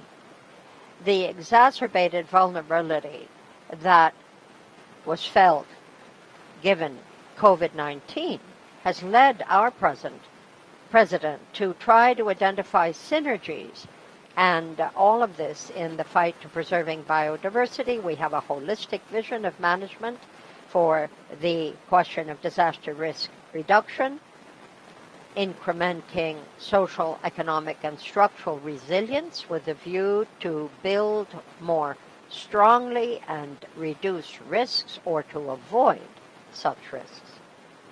In tandem with this, we are trying to pay greater attention to rehabilitation and reconstruction once disaster has struck. We have a set of institutional parameters that kick in these cases: civil prevention, mitigation of disasters, and all of this is present in our national plan and in our defined priorities, reflected, by the way, in both the Sendai framework and the Sustainable Development Goals. The environmental, municipal, and national targets are all shared and followed by various networks. We have a climate program that is our roadmap in this regard, and we esteem that this will only undergird our efforts as we move forward, reducing the use of fossil fuels and looking for greater and healthier environmental practice among our people. A new proposal for 2021 and 24-25 is very much serving as a guide. Esteemed chairs, the mandates that have been generated in all of these in this organization are all mandate. We have the building of resilience in the case of disasters in the hemisphere, which is the General Assembly's resolution that has occasioned us being here today. So we celebrate that. An opportunity for further exchange of information, dialogue, cooperation, and we can only hope that in light of various new mandates, we will be able to revise such texts as we have. We in El Salvador, starting in 2016, had drawn up climate change and food security in the Americas. And we intend to further fine-tune that and coordinate it better in the various different fora of the Inter-American system. In that regard, and above and beyond mandates, we really believe it to be extremely urgent, never mind the coming mandates, but to fulfill the present mandates. Who can ignore in that regard that we need further technological and financial support? And that surely is the ongoing struggle that we all wage. The OAS, we know, plays a very protagonistic role in this regard, triggering cooperation, synergies of all sides, the exchange of know-how and successful experience, based always in shared responsibility. That is the overriding principle that spurs us all on. We are pleased with the various tools that have been generated by Copernet and others, and frankly, this session is a great step in the right direction, given our common goals. Thank you. Thank you, Ambassador Wendy of El Salvador. I'm pleased to give the floor now to the delegation of Costa Rica. Thank you, Madam Chair. I'd like to begin this statement by applauding the holding of this joint session. We're very grateful to Ambassador Elizabeth Darius Clark and Ana Maria Carmen Roquever for their joint leadership of this session, not to mention Dr. Spencer of Trinidad and Tobago, who did so much to bring us where we are and who greatly identified a number of the key speakers we have been fortunate to hear today. And so, esteemed friends, greetings to you all. Costa Rica, as you can imagine, is right in the middle of that most vulnerable area in the world, and others have said the same. So we understand that all of this is not theoretical, far from it. In the last years, as a matter of fact, disasters have become ever more dramatic, rendered more difficult because of the environmental challenges we face above and beyond disasters. And so a broad and comprehensive humanitarian effort that must include mitigation and resilience are of the essence. So too, humanitarian assistance to those groups that are particularly vulnerable, with a gender focus and human rights at its core. This, we believe, will lead to buttressing our efforts towards sustainable development. Every person matters, and we leave no one behind. The private sector, the public sector, colleges, academia, science sector, everybody has something to offer in regards to the preparation and response to disasters. And these, at the end of the day, will define where we stand.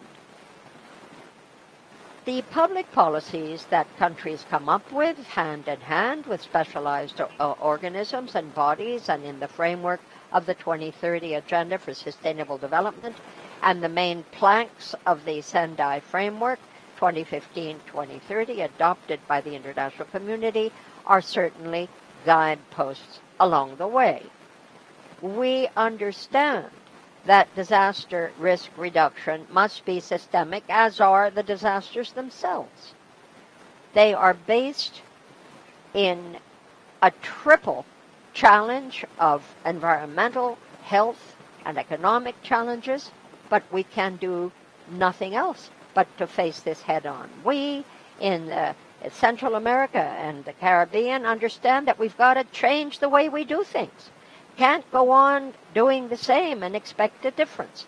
The model we choose is for Costa Rica something that we consider dead serious, and we come up with it in every forum, and we do so here today, speaking on behalf of cooperation here in the OAS at the third meeting of the CD meeting of high authorities and cooperation that has been mentioned, that was held last December 2021.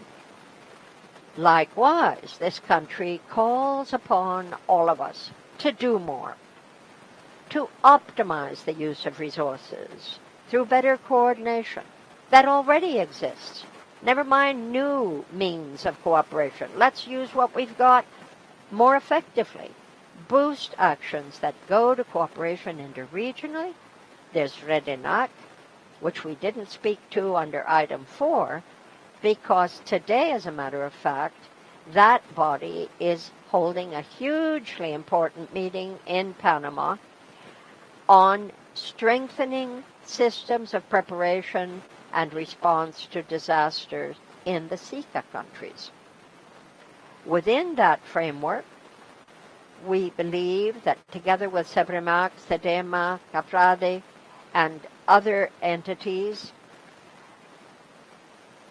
that have been represented here, we understand the role of the World Bank, of the Inter-American Development Bank, to mention but these. We need better coordination among all of those financial institutions. And frankly, we believe that the OAS, its secretariats, the Inter-American Committee on the Reduction of Natural Resources, which is in the very wise hands of Nestor Mendes, our Assistant Secretary General, we believe all of them should use the OAS as a platform, as a plank, serving for the building of better alliances among our countries and for the good of the entire hemisphere. This should be part of the value added of our sitting here, especially today that we speak of disasters. We have shared values, multilateralism, solidarity, equity, non-discrimination, among many. They must be present in every one of our decisions and serve as a principal guide. Leave no one behind. As our President, Marco Robles, said at the 9th Summit of the Americas, it is essential that we come together to find solutions to our common challenges, to work together, to work for greater hope and for the return of hope of the many millions of citizens in our hemisphere. Thank you very much indeed, and thank you for SICA's cooperation in the session, says the chair. I now am pleased to give the floor to the delegation of the Bahamas. To the Permanent Council and CD, respectively, for the facilitation of this most important dialogue. We certainly thank and appreciate the impressive cadre of expert panelists. Further, my delegation would like to extend appreciation to Ambassador Philip Spencer for his role in this regard. My delegation associates ourselves with the statement made by the distinguished delegation of Belize. We know also well the pace and destructive power of climate-fueled disasters and its acceleration. My country and others in the region certainly stand on the front lines of this clear and present danger and threat to our mere existence, as challenges related to disaster climate-fueled events continue to intensify. Correspondingly, we believe that the hemispheric tools used to coordinate and collaborate require enhanced innovation in order to keep apace. We note the CD study entitled Tools and Entities of the Inter-American System to Address Natural Disaster Response. Let us move to make the necessary reforms to expand the viability and the agility of FONDEM, support the broader adoption of the Inter-American Convention to facilitate disaster assistance, revise and broaden membership of the Inter-American Committee on Natural Disaster Reduction, and improve protocols and mechanisms for support from the Inter-American Network for Disaster Mitigation. We advise that the OAS embark with immediacy on an exercise similar to that of the UN Transformative Agenda of 2011. We encourage that these actions should be prepared for finalization at the upcoming General Assembly in Peru in October. There's a fierce urgency of now, and on such initiatives, our lives depend on it. Madam Chair, in the wake of Hurricane Dorian in 2019, the Bahamas was grateful for the considerable number of hemispheric actors that came to our aid. For instance, through the efforts of SETI, partners like Amazon were brought in to support recovery efforts with their IT support. The initial damage and assessment team was comprised of experts from the IDB, ECLAC, and PAHO, and other government, private sector, and non-governmental actors from across the region also provided welcome support. For smaller countries like the Bahamas, however, coordination of efforts, especially in the immediate aftermath of a disaster, can be overwhelming. We also note an additional area of concern, particularly for small countries, is the issue of the influx of agencies and the unsolicited donations, which strain already stretched local capacities and serves as an explicit issue where regional and hemispheric coordination would be helpful. We know that the OAS is not a disaster relief agency, and it certainly is not a development bank. However, the Bahamas sees OAS as best positioned to be a coordinator and a clearinghouse of disaster-related efforts in the hemisphere, and a catalyst to leverage and improve the validation and delivery, not the promise of, but the delivery of humanitarian and recovery assistance. Accordingly, in order to be most effective in this role, action must be carried out both in advance of disasters for preparation, mitigation, and resilience building, and in their wake for response and recovery efforts. This organization's intangible and comparative features, like its ability to convene and facilitate collaborative agenda setting among relevant actors, is, as it's being done today, is to enable and mobilize strategic partners and to activate other inter-American agencies like the PADF, PAHO, and IDB, and its in-country presence of relevant and installed capacity through the national offices must be leveraged and enhanced in scale and in form. Here I emphasize the strategic role of the national offices to play a part in reconnaissance, thereby identifying needs and matching opportunities for the OAS and for our other inter-American support, helping to facilitate the on-ground coordination prior to and in the wake of disasters. Just a few weeks ago, my Prime Minister, the Honorable Philip E. Davis, addressed the Summit of the Americas, where he laid out in stark terms the crippling legacy of disasters. Madam Chair, for context, approximately half of my country's debt to date is linked to climate-related disasters. Being locked into a vicious cycle of devastation and recovery not only crowds out development prospects, but also undermines social economic stability. These circumstances gives rise to countries like the Bahamas being placed perilously close to being financially exposed and all borrowed out. More has to be done to help countries like my own who deal with disasters fueled by actions of polluter countries. Therefore, we urge our IFIs and our multi-development banks partners to take the next and necessary steps in meeting their mandate to support our countries and to meet the challenges recently identified in Glasgow. We reiterate our call for the creation of dedicated and concessional climate finance access windows for climate mitigation and adaptation projects, and scaling up of the provision of non-reimbursable financing support. Further, we entreat all involved to advance the reform of the international architecture to result in the development banks urgently and definitively extinguishing their existing antiquated evaluation and lending criteria, which does not account for vulnerability in decisions around financing or the provision of financial need. The GNI GDP per capita metric should not be the arbiter of our development or socioeconomic fate. On a matter of proactivity on the OAS side, my delegation respectfully calls on the OAS to coordinate a high-level forum among governments, private sector, donors, and IFIs, and to discuss the necessary reforms needed to assist development and climate financing and donor coordination. The outcome should result in a meaningful action and implementation over immediate and long term.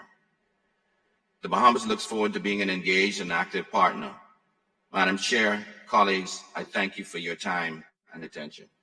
Muchas gracias, embajador Donovan, por su intervención. Ofrezco la palabra ahora. Thank you very much, Ambassador, for your statement, and I'm pleased to give the floor to Ambassador Spencer of Trinidad and Tobago at this time.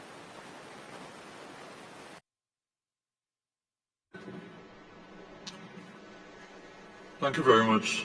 Chairs, Excellency, Secretary General, represented, Assistant Secretary General, specially invited expert regional leaders in the advancement of resilience in our hemisphere, dedicated leaders and team members of the OAS General Secretariat, in particular the offices of the chairs of the Permanent Council, Inter-American Council on Integral Development, the Office of the Assistant Secretary General, and the Executive Secretariat for Integral Development, our Conference Services Department, and in particular our Interpretation, Translation, and Technical Services team, distinguished colleagues, good afternoon.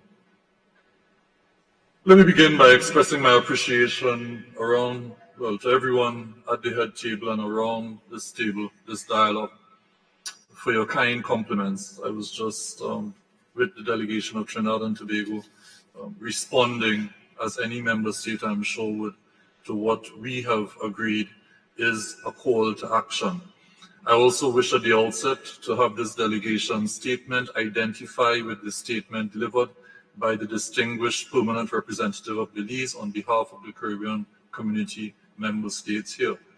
During the past 362 days since the 2021 meeting of the Committee on Hemispheric Security on the Special Security Concerns of the Small Island and Low-Lying Coastal Developing States of the Caribbean, on July 1st, 2021, the delegation of Trinidad and Tobago readily accepted the responsibilities of creating the leadership and facilitating the integration of the many levers that have resulted in today's important initial step in strengthening the role of the OAS in advancing disaster resilience in the hemisphere, as mandated in Resolution 2979.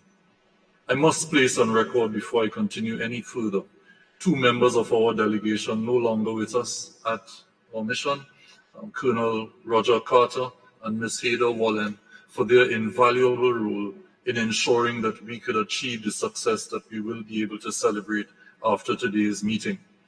This delegation is therefore grateful as well to you, chairs, for your co-leadership in convening this joint PCCD meeting or hemispheric encounter, as mandated in operative paragraph 3 of Resolution 2979.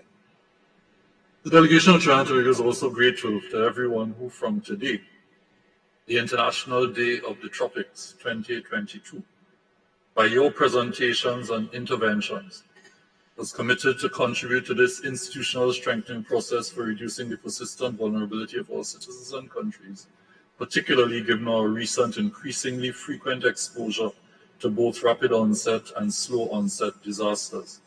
Chairs, distinguished colleagues, the importance of your displayed commitment today is even more significant amidst the ongoing COVID-19 pandemic and global public health emergency, complex humanitarian emergency, and as Mr. Dhoni of the World Bank Group has said this morning, the convergence of cascading disasters. Without question, the value of your involvement in today's hemispheric encounter is magnified in the context of both the theme of renewed commitment in the Americas for the 51st General Assembly, at which Resolution 2979 was adopted, as well as Declaration AG Dec 104, the Declaration on Renewed Commitment to Sustainable Development in the Americas, post-COVID-19, also adopted at that G, presided by Guatemala.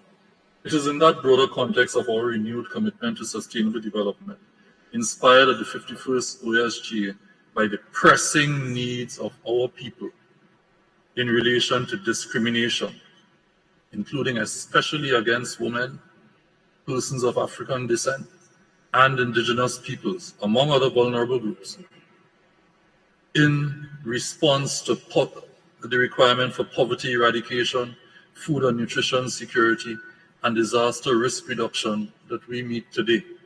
Further, with the immediate backdrop of today's International Day of the Tropics, by the realities of the adverse effects of climate change and the loss of biodiversity, particularly given that the tropics, essentially all of us around this table, all OAS member states, who host 80% of the world's biodiversity, that we must now also express our collective will to strengthen the role of the OAS in advancing disaster resilience in the Americas. Chairs, Excellencies, Assistant Secretary General, distinguished colleagues, at today's initial episode of this hemispheric encounter, we have successfully focused our attention on the specific mandate articulated in operative paragraph 3 of Resolution 2979. With the inspiring and instructive presentations that we have received today, we are now able to offer recommendations for more inclusive, innovative, and integrative measures, after having engaged in a very prescriptive and progressive dialogue. We now have a very inspiring outlook and many inviting opportunities to improve the effectiveness of the role of the OAS to advance disaster resilience in the hemisphere. We have achieved success today. Congratulations. However, this delegation remains deeply concerned and convinced that unless and until we urgently respond to the specifically articulated mandate in operative paragraph 4, the role of the OAS in advancing disaster resilience in the hemisphere will not be strengthened. This delegation has therefore accepted the deferral of addressing the mandate of operative 4 only with the understanding that the Permanent Council and the Inter-American Council on Integral Development will convene the second episode of this hemispheric encounter before the 52nd OAS General Assembly to address the critical weaknesses of this organization that have prevented us from promoting multi-sectoral integration among the organs, entities, and secretariats of this General Secretariat in particular. And that's on measures across all 4 pillars of the OAS that advance disaster resilience. Chair, Excellencies, ASG, distinguished colleagues, after today's successful hemispheric encounter, episode 1, the delegation of Trinidad and Tobago has concluded that to implement fully the mandates of GA Resolution 2979 and today's recognized, inspiring outlook, and to realize today's recognized, inspiring outlook and inviting opportunities, the following 3 key recommendations need to be urgently implemented. First, the entire OAS team needs to create an institutional culture of multi-sectoral integration. The silos must disappear if we are to work better together. Second, the OAS General Secretariat must develop the organizational capacity for multi-stakeholder inclusion. The silos must disappear if we are to work better together. Third, all of the OAS team, member states, organs, entities, and secretariats must design and deploy the operational capabilities for multidimensional implementation. The silos must disappear if we are to work better together. The physical and physiological survivability, multidimensional security, social equity and stability, economic vitality, and sustainable development of more than 300 million citizens in our hemisphere require us to work together to reduce their vulnerability to disasters and to advance their disaster resilience. This is not about only about strengthening the role of the OAS. This is about ensuring that our people are no longer as vulnerable as they are to disasters and that their resilience advances. I thank you. Cheers. Muchas gracias, embajador Philip Spencer. Definitivamente reiteramos el reconocimiento. Ambassador Philip Spencer, most assuredly, sir, and we see your fine hand in the design and in the holding of this important meeting. And that second version, that second occasion will come where we are all moving together and getting out of our silo mentality. Thank you. The delegation of Brazil has the floor. Thank you very much, Madam Chair. And I appreciate the holding of this important meeting where we are speaking of resilience in the face of disaster. I appreciate the input of all of the specialists who have showered us with their knowledge and their great knowledge of the issues and of the organization. We must work ever more effectively and with greater solidarity. Certainly in the wake of COVID-19, we have seen how important it is to have timely intervention and improvement in areas such as health, vaccinations, not to mention them. And we've seen that it is critical also to revitalize so many others of the networks that are the bedrock of our response to disasters. The Sendai framework, as well as the development goals, show us how, particularly for developing countries, critical it is to prepare for disasters. And this is all the more relevant, of course, for insular countries, for island countries, given their increased exposure to these disasters. The OAS, through CD and others, have made important strides in allowing us to facilitate cooperation and to work together more effectively at the regional level. But we're not there yet. We need to strengthen that cooperation more, building the diverse regional and sub-regional mechanisms that already exist in order to strengthen their resilience. Depending on the type of disasters, and we have them all in the region, it is important that we have a better attitude towards building and building back better when so many of our buildings are lost in those disasters. We have floods, tropical depressions, hurricanes.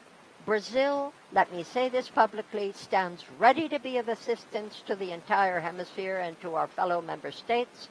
And we appreciate the panelists and the member states themselves who have shed such good light on the importance of regional cooperation, which we espouse. Thank you. Thank you, Brazil. I give the floor now to Ambassador Arce of Bolivia.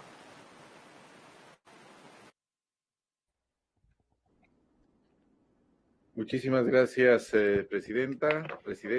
Voy a ser muy breve, felicitar a ambas presidencias por esta iniciativa de llevar estas sesiones de manera conjunta y felicitar a todos quienes nos han acompañado y orientado sobre un tema de gran trascendencia y de mucha importancia para nuestra región. Felicitar también al embajador Philip Spencer por la correcta administración y el liderazgo que tiene al cargo de la importante misión que lleva a cabo. Saludamos, presidentas, la toma de conciencia que se ha notado en esta sesión sobre la importancia de proteger nuestra madre tierra, de proteger nuestro hábitat natural, de proteger este mundo, esta naturaleza que nos rodea y evitar de esta manera el calentamiento global, que es la principal causa de los desastres naturales que se están llevando adelante, lamentablemente con mayor incidencia en los países del Caribe y de Centroamérica. Para ellos todo nuestro apoyo, nuestra solidaridad. Yo quiero concluir estas brevísimas palabras, presidentas, simplemente haciendo referencia a lo que mencionó la embajadora Lucilena Baños. reiterating what Ambassador Bayo stated. Sometimes these natural disasters cannot be avoided. We need to be able to be well prepared to tackle them. These natural disasters are man-made disasters by policies, government policies, or conflicts among peoples. We have seen the loss of human life during this migration trying to enter the United States from all of our neighboring countries' citizens. We regret what has happened, and we would like to express and we would like to make sure that we can avoid all of these man-made situations. Muchas gracias, embajador Arce. Ahora vamos a corregir unas situaciones en cuanto a la presentación del video de la delegación de Guatemala y la conclusión de la intervención de la delegación de Venezuela. Por favor, adelante, informática, si nos presenta el video de Guatemala, que continuaba a la intervención de su delegación. On the screen, if you could display on the screen the video from Guatemala. Your Excellency, Luis Almagro, Secretary General of the Organization of American States, Your Excellency, Ms. Ana Luisa Castro, Vice Minister of Multilateral Affairs and Cooperation for Panama and Chair of CD. Ambassador Rita Claverin Villas, who is the Ambassador of Guatemala to the Organization of American States, Sarah Charles, who is on behalf of USAID, representatives for all sub-regional and international organizations, as well of strategic allies for the OAS. Ladies and gentlemen, please receive the warmest cordial greetings on behalf of the Constitutional President of the Republic of Guatemala, Dr. Alejandro Amate. Thank you for the effort on behalf of the Secretary General of the OAS, and through this meeting is putting forward in innovative and inclusive measures to boost the efficiency that the role that the OAS will play, the role that it will play in terms of DRR, with a view to fostering and strengthening resilience in light of disasters in our hemisphere. Over the last few years, what we have been able to tackle, these emergencies are more complex. Since 2020, when the COVID-19 hit, we have seen also Amanda and Cristobal, all of these hurricanes that have hit us, and we have seen the current rain season that we have seen in Guatemala. We have seen is over 800 various events impacting thousands of people and significant damage to our infrastructure.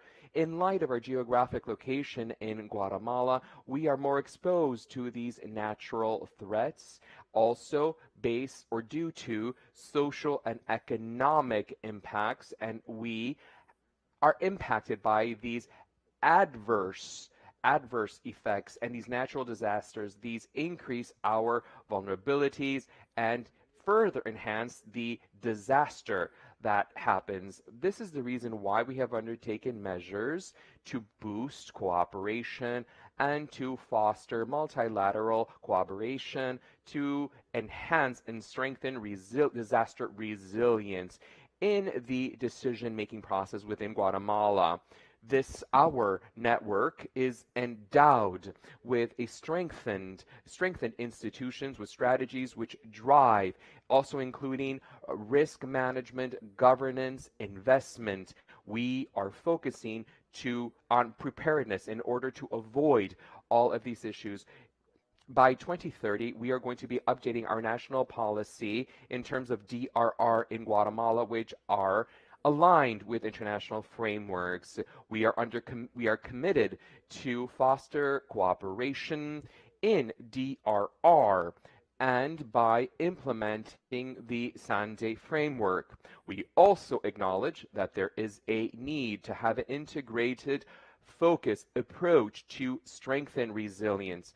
We have brought on board in our education curriculum DRR is now part and parcel in terms for our teachers so that they have the appropriate knowledge which fosters a culture based on DRR. We have strengthened other processes with a view to enhancing resilience. It is paramount to have contextualized information within the framework of our preparedness and our recovery. And with this specific entity, we have taken on this challenge and we have made it possible through the executive secretary of our network. We did a second simulation. We brought in various civil society entities and members of the integration system of Central America. We are trying to strengthen our skills in light of all of the threats within our region, and also to strengthen our mechanisms within Central America. All of our members, including Panama and the Dominican Republic, to work together and to save lives. We recommit our effort to continue with this effort to meet all of the SDGs for 2030 to try to now that we have a world that has been changed by COVID-19, we acknowledge that this is the way forward that our countries must take on so we have more resilient and sustainable societies. May God Muchas bless gracias you. a la delegación de And thank you. Guatemala. Thank Ahora you to ofrezco the la delegation palabra al of señor Guatemala. Genatios de la delegación de Venezuela. Venezuela is recognized. The delegation of Venezuela, please.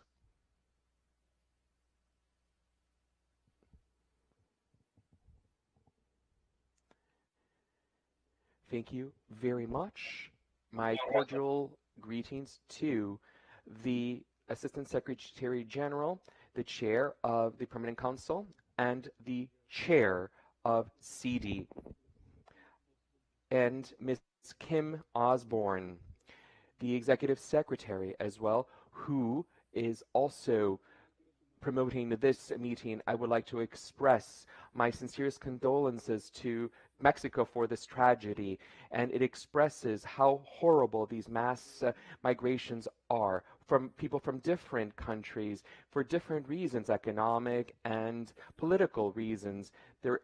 We want to avoid all of this risk of these mass migrations. This could impact our environment. We all know that the World Bank has calculated that by 2050, there will be 216 million people due to climate change. 17 million of these would happen within Latin America. I would like to thank you all for the presentations that have been put forward here. We have talked about the efforts within our region on behalf of all of the institutions and representatives here today. In light of the fact that we have talking about overall issues, cooperation, policies, and so forth, I would like to put forward two concrete proposals geared toward cooperation, which would be the following. First and foremost, we would like to be leaders within our cooperation network in DRR. We need to have a program that creates cooperation, exchange, and capacity building. Also, methodologies, honing in on DRR in terms of related risks. Also, hurricanes, earthquakes, tsunamis, volcanic eruptions, droughts, flooding, and various issues. I would like to state that we also need to take into account the various characteristics of the threat itself and risk mitigation financially, physically, among others. These methodologies need to take into account social vulnerabilities and strengthening community resilience. Various methodologies already underway. There are some countries who have them, others who do not. These methodologies need to include social vulnerabilities and community resilience. This prioritizes various issues, such we have seen that poverty in and of itself is a disaster. It is only further exacerbated when there are other natural disasters. They are a stumbling block to resilience. Cooperation here, we would make that countries and institutions who already have these methodologies in place can support those countries who do not have them, especially the Caribbean countries these countries in the Caribbean have a significant level of vulnerabilities, and this program within this network would have skill building, also creating structural vulnerability methodologies, and setting the specific terminology to facilitate communication and exchange, and making the data compatible so that all countries can use them. When we endow these national and local governments with all of these tools, we would facilitate this DRR, which includes planning, adaptation, assessments, a cost-benefit analysis. Also, we would decrease the amount of losses. Preparedness as well, the level of preparedness for natural disasters such as volcanic eruptions. This allows us to be prepared over the long term, and local capabilities should be strengthened at the local level. We need to exchange adaptation measures which were successful maybe in one country when you could try them out in another country. This proposal would also facilitate exchange and strengthening the knowledge of all countries as an active cooperation network based on knowledge. Secondly, we would recommend that we need to take various initiatives that CAP also fostered between 2012 and 2015 within the Andean region. We strengthened capabilities in terms of various engineering specializations. We strengthened the capabilities of our governments to grapple with disaster risk reduction. We had 12 specialists from various nationalities that we were in numerous countries, and we undertook 50 projects. Among them, we set various seismic standards, methodologies to try to boost resilience, also recommendations to retrofit many of these housing structures. We also included transportation, communication, logistics in many countries in our region. The criteria that were used for various infrastructure projects, we use leading edge technologies in these seismic methodologies to strengthening. We try to strengthen the hospitals' infrastructures. The standards based on these seismic methodologies, we are trying to avoid all type of damage or also various seismic activities that have a great impact. We want to avoid impacting more victims. Now, hospitals, however, need to be up and running at all times under any type of condition. This is the reason why the criteria are stricter, and when there is an earthquake, we want to make sure that hospitals are always up and running. Our network is honing in on cooperation. We need to have exemplary relations among all of these experts, the government, academia, as well as many other sectors. They need to be supported by other institutions as well. Madam Chair, thank you very much for your kind attention. Muchas gracias a la delegación de Venezuela. Ofrecemos ahora la palabra a Monseñor Juan Antonio Cruz de la Santa Sede. Recognize the Holy See. Thank you, Madam President.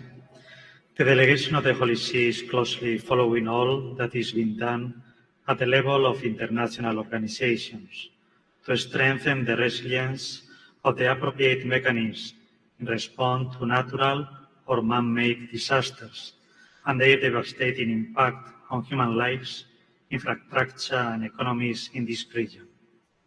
On May 24, 2015, Pope Francis published the encyclical Laudato Si, months before the agreements signed at the United Nations. This document provides a vision of the planet as the common home and invites dialogue and sustainable development and the use of the environment, calling for ecological conversion.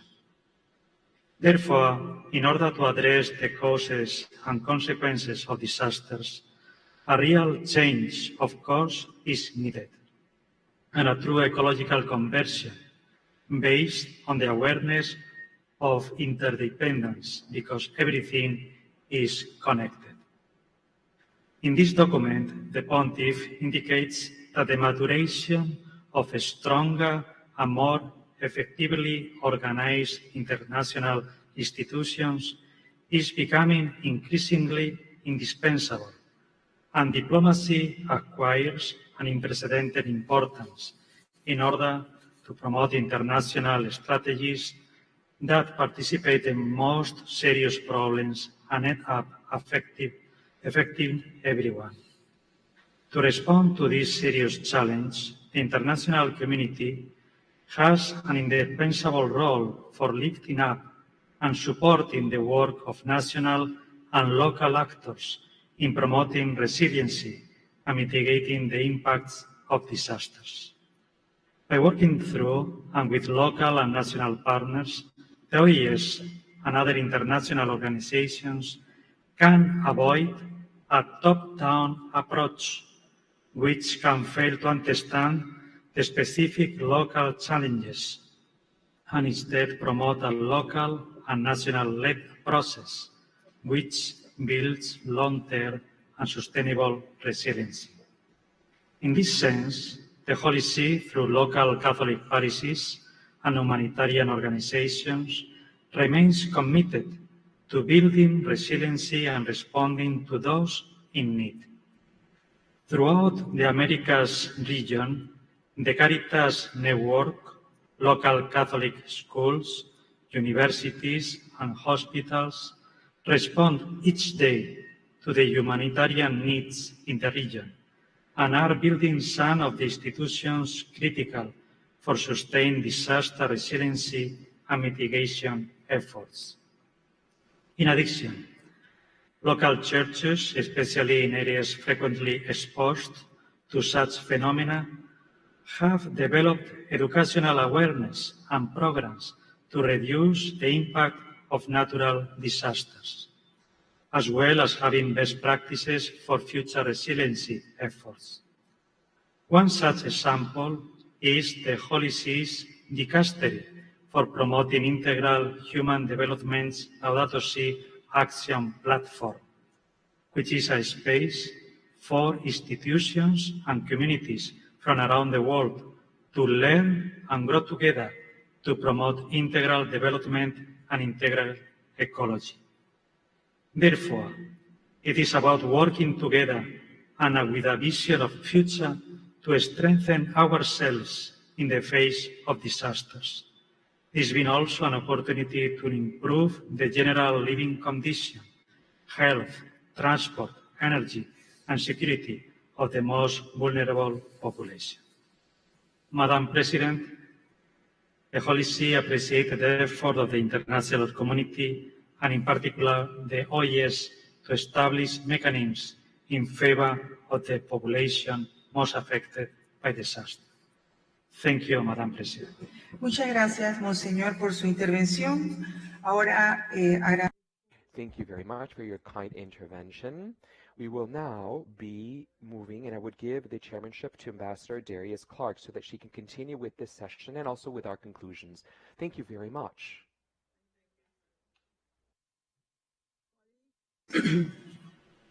We are now at item 8. As announced at the beginning of this joint meeting, I am pleased to offer the floor to the distinguished permanent representative of Trinidad and Tobago, Ambassador Anthony Philip Spencer, who will present the draft recommendations for strengthening the role of the OAS in advancing disaster resilience in the hemisphere. Ambassador Philip Spencer, the floor is yours.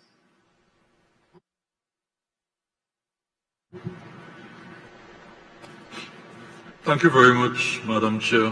Madam Chair, I would only begin by reiterating my observations in the previous statement I delivered on behalf of this delegation, that I think we have succeeded today, and to reiterate to you as chair, as co-chairs, to distinguished Assistant Secretary General, the Executive Secretariat on Integral Development, and all our presenters.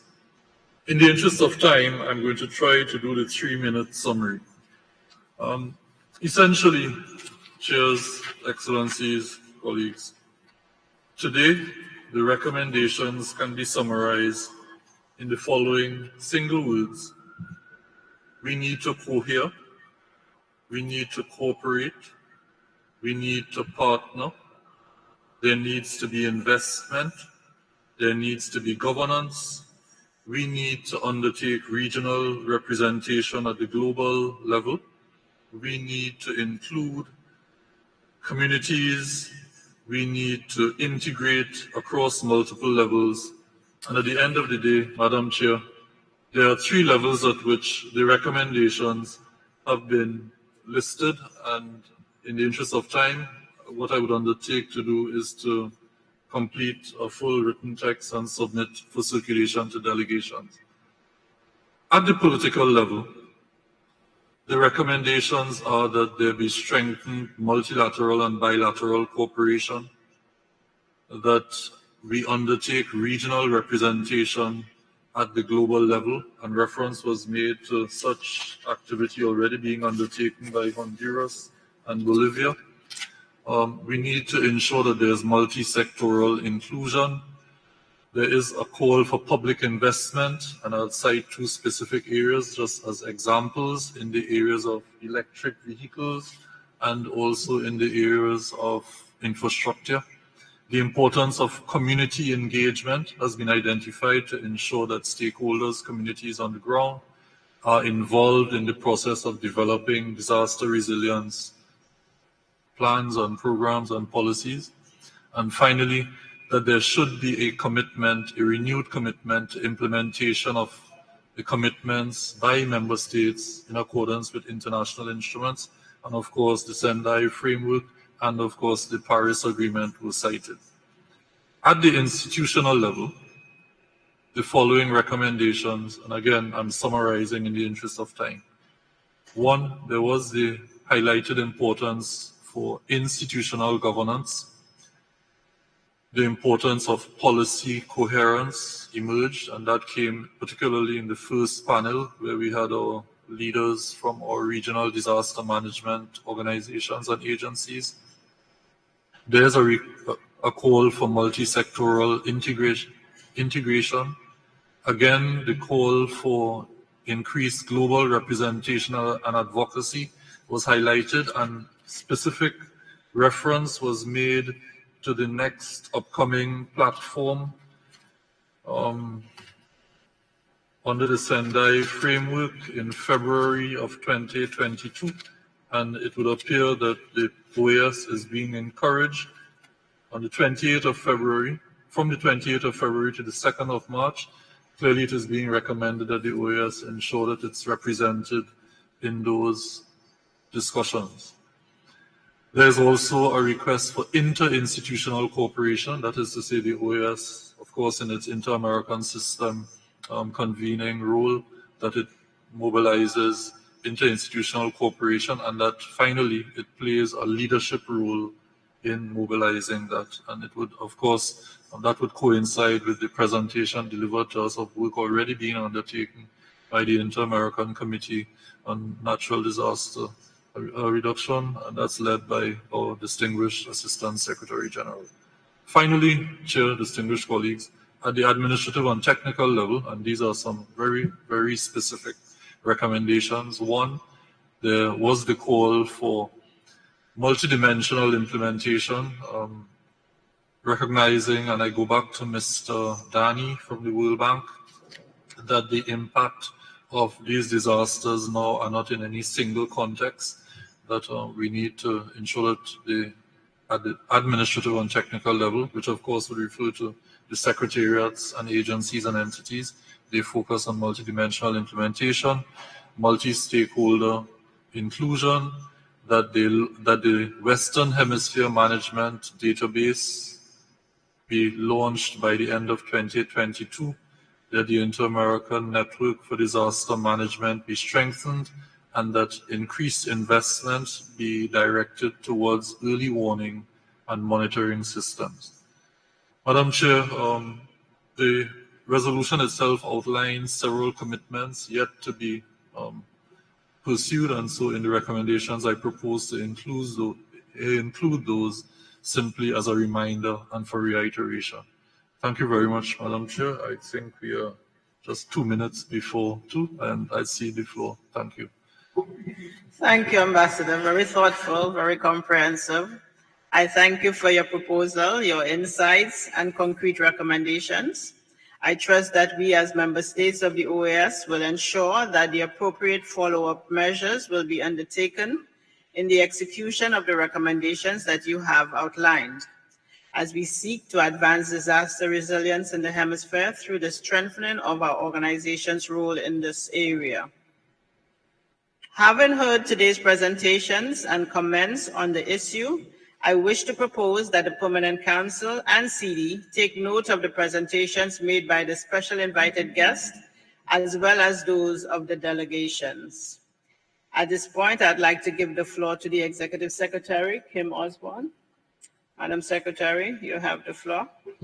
Thank you, Madam Chair, and I promise not to be too long, simply to take the floor to say goodbye from CD, from SETI to our CD Chair, since this is our last CD meeting. Ambassador Robert, it has been a joy working with you and your team, Ambassador Cortizo in particular. We know that this is not goodbye. You've always been an ardent supporter of our work in SETI, and we look forward to continue working with you within the context of CD and within the context of SETI. Thank you so much again for your support and your stellar leadership of the CD over the last 6 months. Thank you. Thank you, Madam Secretary. Colleagues, we have concluded consideration of all items on the agenda for today's meeting. Before closing the meeting, let me reiterate my appreciation to all the distinguished national authorities and invited speakers for their very enlightening contributions. We look forward to continued discussions on this important topic as we seek to strengthen the role of the OAS in advancing disaster resilience in the hemisphere.